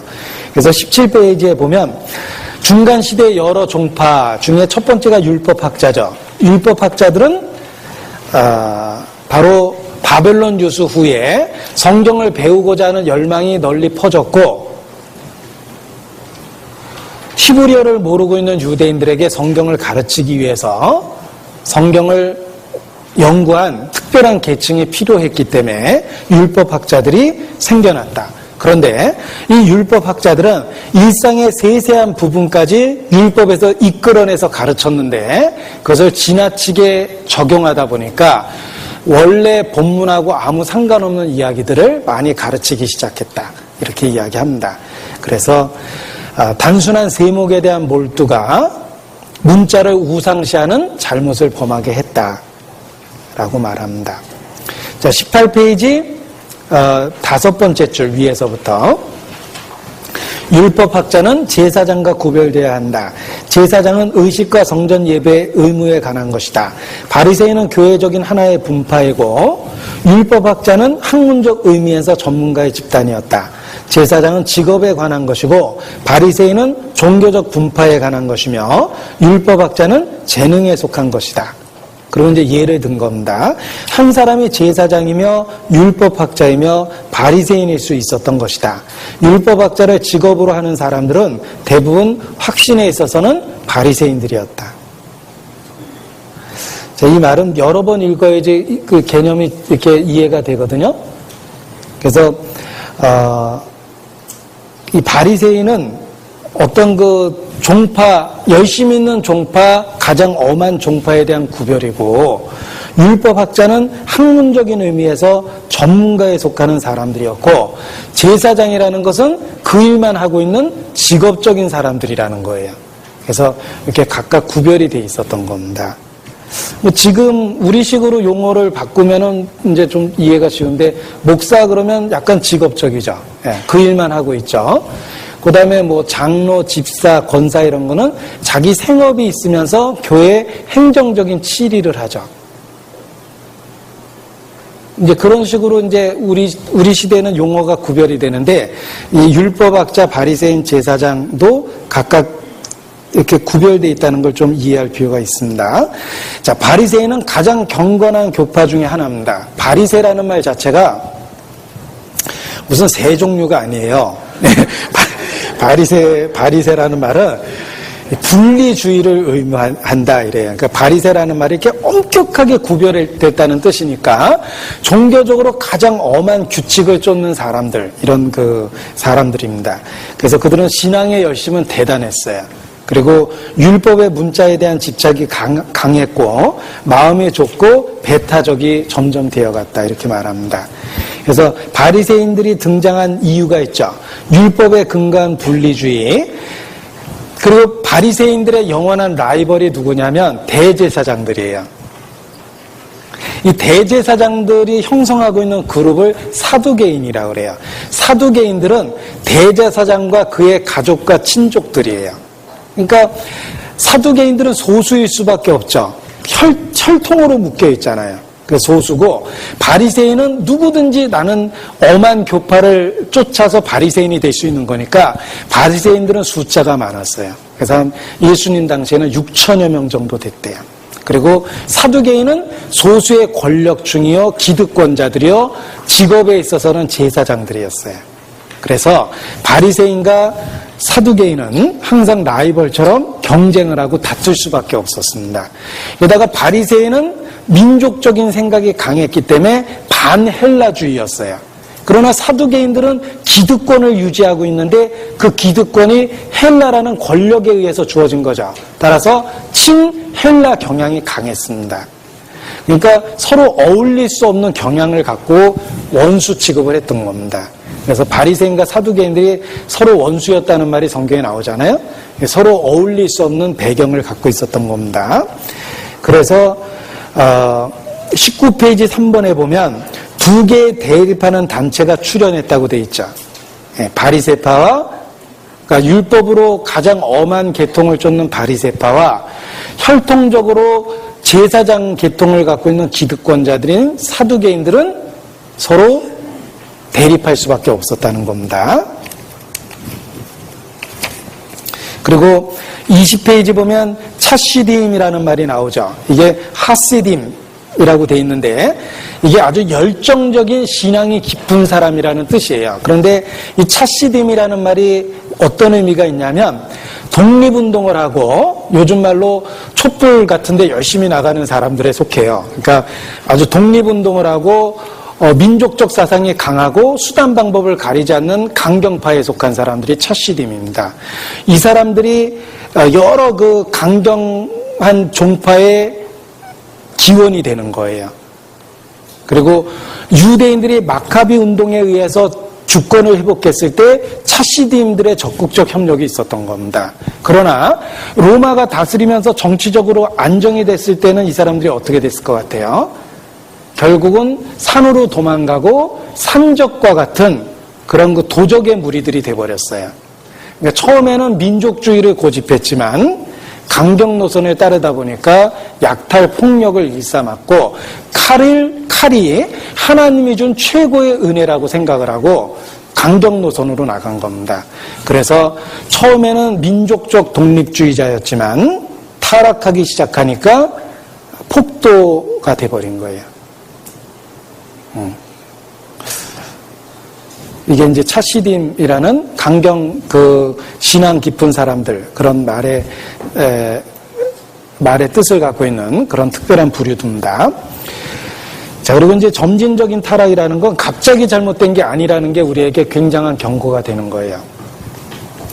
여러분, 가룟 유다가 갑자기 예수님 팔아먹은 게 절대 아닙니다. 그렇게 처음부터 큰 죄 진 게 아니라 처음에는 돈계를 맞고 조금씩 훔쳤어요. 그러다 보니까 반복하다 보니까 나중에 예수님까지 팔아먹은 겁니다. 타락은 조금씩 진행이 되기 때문에 조심해야 돼요. 이 예수님을 십자가에 못 박았던 바리새인들, 사두개인들, 제사장들, 율법사들 그런 엄청난 죄를 짓기까지 조금씩 타락해왔다는 걸 기억하셔야 돼요. 그래서 우리가 작은 죄를 크게 보고 경각심을 가질 수밖에 없는 이유가 처음에는 작게 시작하지만 틀림없이 더 크게 확장되기 때문에 그렇습니다. 그래서 경건 생활의 비결은 작은 죄를 크게 보는 겁니다. 자, 사두개인은 대제사장을 담당한 사독의 자손에서 유래된 것으로 대제사장 가문들을 의미하는 게 이제 사두개인이라는 말입니다. 그리고 22페이지에 보면 전혀 들어보지 못했던 종파가 나옵니다. SNF라고 되어 있죠. 우리가 신약 성경을 아무리 읽어도 SNF파가 안 나옵니다. 그 이유는 이 사람들은 일종의 수도원 생활을 했던 사람이에요. 그러니까 일반 속세로부터 분리돼서 집단 생활을 했던 사람들입니다. 이 집단 생활을 했던 사람들이 성경을 기록하고 여기저기 숨겨두고 이런 일을 많이 했어요. 그래서 지금 발견되는 고대 성경의 사본들이 이 SNF파에 의해서 기록된 게 많답니다. 그들은 은둔 생활을 하면서 별 특별하게 할 일이 없을 거 아니에요. 수도원에 있으니까. 그러니까 성경을 옮겨 적는 것에 의미를 두고 많은 사본을 남겨뒀고 수도원적인 은둔 생활을 하고 금욕주의에 빠졌기 때문에 점점 신앙에 있어서 잘못된 경향을 띠게 됐습니다. 그리고 은둔 생활을 했기 때문에 신약 성경에 전혀 기록되어 있지 않고 당시 일반 대중에게도 영향을 주지 못했다는 거예요. 자, 예수님은 12제자를 데리고 수도원에 들어갔던 게 아니죠. 12제자를 데리고 일상생활을 하셨어요. 우리가 신앙생활을 수도원적인 생활을 하는 것이 하나님의 뜻이 아닙니다. 절대로. 세상의 소금이거든요. 세상에 있으면서도 소금의 역할을 하라는 뜻입니다. 근데 이 SNF파는 불행하게도 분리하고 은둔 생활을 했던 사람들이기 때문에 큰 영향을 끼치지 못하고 역사 속에서 사라졌습니다. 다섯 번째가 헤롯 땅입니다. 헤롯 땅은 이런 겁니다. 헤롯의 통치를 받잖아요. 자, 우리 민족이 지금 현실적으로 제일 잘 살 수 있는 방법은 헤롯을 밀어주는 거다. 이 로마 정권에 의해서 헤롯이 그래도 정권을 받았기 때문에 우리가 헤롯에게 잘해가지고 로마의 여러 혜택을 받을 수 있지 않느냐. 그러니까 우리 민족이 살 길은 헤롯에게 충성하는 거다라고 생각했던 사람들이 헤롯 당파예요. 우리말로 하면 친일파 이렇게 써놓으면 됩니다. 그죠? 정권에 붙어서 살았던 사람들이에요. 그리고 헤롯 당하고 반대됐던 사람들이 열심당원이에요. 아까 그 차시딤이라는 유대인들의 그 열정적 분리운동이 열심당원의 주체가 된 겁니다. 그런데 거기 보세요. 24페이지 보면 인용한 성경이 있죠. 가나안인 시몬이라고 돼 있죠. 그런데 누가복음 6장 15절에는 셀롯이라는 시몬이라고 써놨죠. 왜 이런 차이가 생기냐면 이 셀롯이라는 말이 열심히 있다라는 말인데 이 말을 아람어로 음역하면 가나안 이렇게 읽히는 거예요. 그러니까 가나안이라는 지역하고 헷갈리죠. 일반 명사냐 고유명사냐 이런 거거든요. 그러니까 지역 이름으로 생각하니까 가나안인 시몬이라고 썼고 그 가나안이라는 음을 그대로 땄을 때는 열심스럽다는 뜻이거든요. 그래서 열심당원 시몬이라는 뜻이에요. 예수님 12제자가 참 골고루 섞여 있었죠. 절대 예수님 없이 하나가 되기 어려웠을 거예요. 왜냐하면 예수님 제자 중에 마태 같은 친일파도 있고 요즘 말로 세리였잖아요. 그리고 열심당원이었던 시몬이 있으니까 둘이 맨날 싸웠을 거예요. 그러나 예수님 때문에 하나가 됐다라는 게 우리에게 교훈적인 겁니다. 그래서 요즘 말로 우리가 교회 안에서 경상도 전라도 없죠. 근데 세상에 나가면은 경상도 사람이니 전라도 사람이니 막 그러고 있잖아요. 근데 교회 안에서는 그런 거 없거든요. 그게 이제 예수님 때문에 그런 분파, 지역적 색깔이 없어지는 것 같아요. 이 열심당원은 민족적 독립운동을 쟁취하자고 주장했던 강경파들입니다. 그래서 나중에는 산적 같은 것도 되고 막 그 폭력을 휘둘렀던 사람들이기도 합니다. 자, 25페이지 예수님 당시의 유대 민족입니다. 보십시오. 예수님 당시의 유대 민족 로마 아래에 있었죠. 그런데 로마는 하나의 왕권 아래 강력한 군사 지배들을 받았고 언어는 라틴어를 썼다기보다는 헬라어를 썼어요. 로마가. 그리고 헬라 문화권에서 로마가 형성이 된 겁니다. 그러니까 로마가 하루아침에 이루어지지 않았다는 말처럼 권력은 로마인데 문화는 헬라 문화를 깔고 있었죠. 그런데 그 상태에서 예수님의 복음이 완성돼서 전해진 겁니다. 보세요. 왜 바울이 크게 귀하게 쓰였는지 상황적 배경을 이해할 수가 있습니다. 바울은 길리기아 다소 사람이에요. 길리기아 다소가 로마가 다스리고 있었던 도시고 태생부터 로마 시민권자예요. 바울은 로마 시민권자이기 때문에 로마 시민권자는 특별한 보호를 갖고 있었어요. 예를 들면 우리나라 국회의원 같은 경우는 그 국회 기간 기간 중에는 어떤 법적인 혜택을 받고 보호를 받고 그러는 경우가 있잖아요. 마찬가지로 로마 시민권자는 로마가 다스리는 어느 지역에서든지 법률적 보호를 받았어요. 그래서 바울이 감옥에 있다가 내가 로마 사람이다 그랬더니 당황하고 풀어주잖아요. 이 로마 사람들 재판도 안 하고 가둬놨다 그러잖아요. 그 다음에 이 바울을 죽이려고 하니까 로마 군대를 동원해서 지켜주죠. 로마 시민권자였기 때문에 그래요. 그래서 이 바울이 길리기아 다소에서 태어난 로마 시민권자인데 교육은 가말리엘 문화, 예루살렘의 가말리엘, 요즘 말도 정통 유대 명문대를 나온 거예요. 그러니까 바울이 아주 귀하게 쓰여질 수 있는 배경을 갖고 있었던 겁니다. 게다가 바울이 전도했던 지역은 다 로마의 속국이었죠. 로마 시민권자였던 바울이 하나의 언어를 쓰면서 여러 지역을 이동하면서 보호되고 쉽게 돌아다닐 수가 있었어요. 그것이 복음이 빠른 시간 안에 전 세계에 확산됐던 이유다라고 이야기할 수가 있습니다. 그래서 하나님의 섭리가 있었다라는 것입니다. 자, 26페이지. 이들 유대교 분파가 오늘날 주는 교훈입니다. 자, 바리새파, 사두개파, 헤롯당원, 그리고 열심당원. 자, 이런 사람들은 어느 시대에나 다 있다라는 거예요. 지금도 믿는 사람 세계 속에 바리새인과 같은 의식주의자와 외식주의에 빠지는 사람이 있고, 사두개인처럼 종교를 이용한 적당한 합리주의를 갖고 있는 사람도 있고, 헤롯당처럼 세상적인 권력을 추구하면서 종교를 이용해 먹는 사람도 있고, 또는 열심당원처럼 좌파나 민족적 운동을 하면서 기독교를 이용해 먹는 사람 있죠. 이 시대에도 바리새인은 있다예요. 사두개인도 있고 헤롯당원도 있고 열심당원도 있다. 시대마다 이들 종파의 모습은 모양만 바뀌어가면서 언제든지 나타난다. 우리도 예수께서 말씀하셨습니다. 바리새인과 사두개인의 누룩을 주의하라. 잘못하면 그들이 범했던 것처럼 바리새인과 같은 의식주의에 빠지고 외식을 하게 되고 잘못된 경향을 가질 수 있다는 거예요.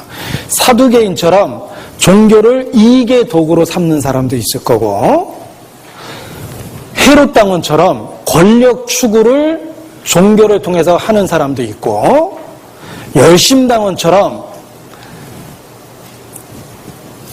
어떤 민족 운동을 종교를 이용해서 하는 사람도 있다라는 거예요.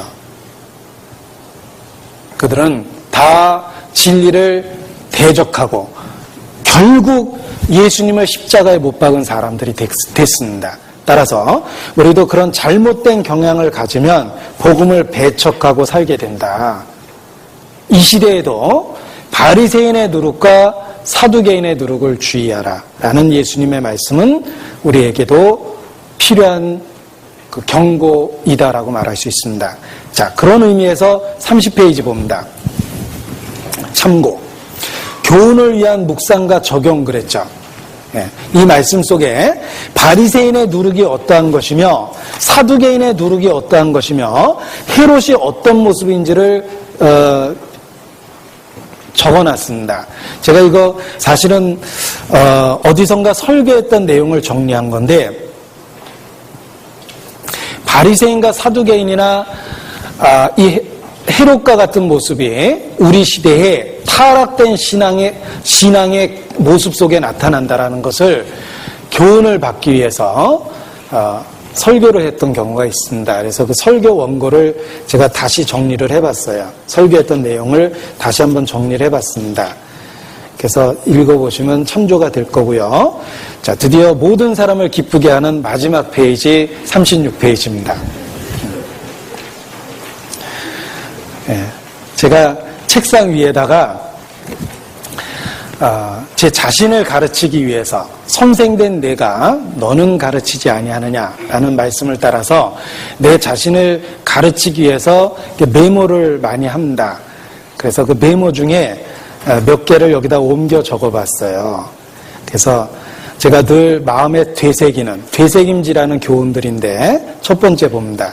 만약 오늘이 나의 생의 마지막 날이었다면 내게 있는 최고의 재산은 시간이었음을 초절하게 알게 될 것이다.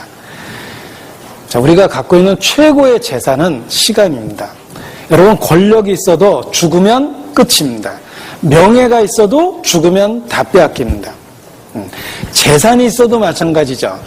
돈을 모으는 데는 수십 년 걸렸지만 오늘 죽음이 찾아오면 한꺼번에 다 빼앗기는 겁니다. 진짜 내게 있는 최고의 재산은 시간이에요. 이걸 일깨우면 제가 예전에는 그랬습니다. 철없이 아침에 이렇게 눈 딱 뜨면 아우 어떻게 또 하루 살지? 지겹다, 힘들다 이러면서 제가 시작을 했는데 지금은 그렇지 않아요. 아침에 눈 딱 뜨면 하나님 감사합니다. 내게 또 하루를 주신 거 감사합니다. 그러니까 옛날 흉년 중에 과부가 아침에 눈 떠보면 기름병에 기름이 차 있고 통에 가루가 차 있었죠.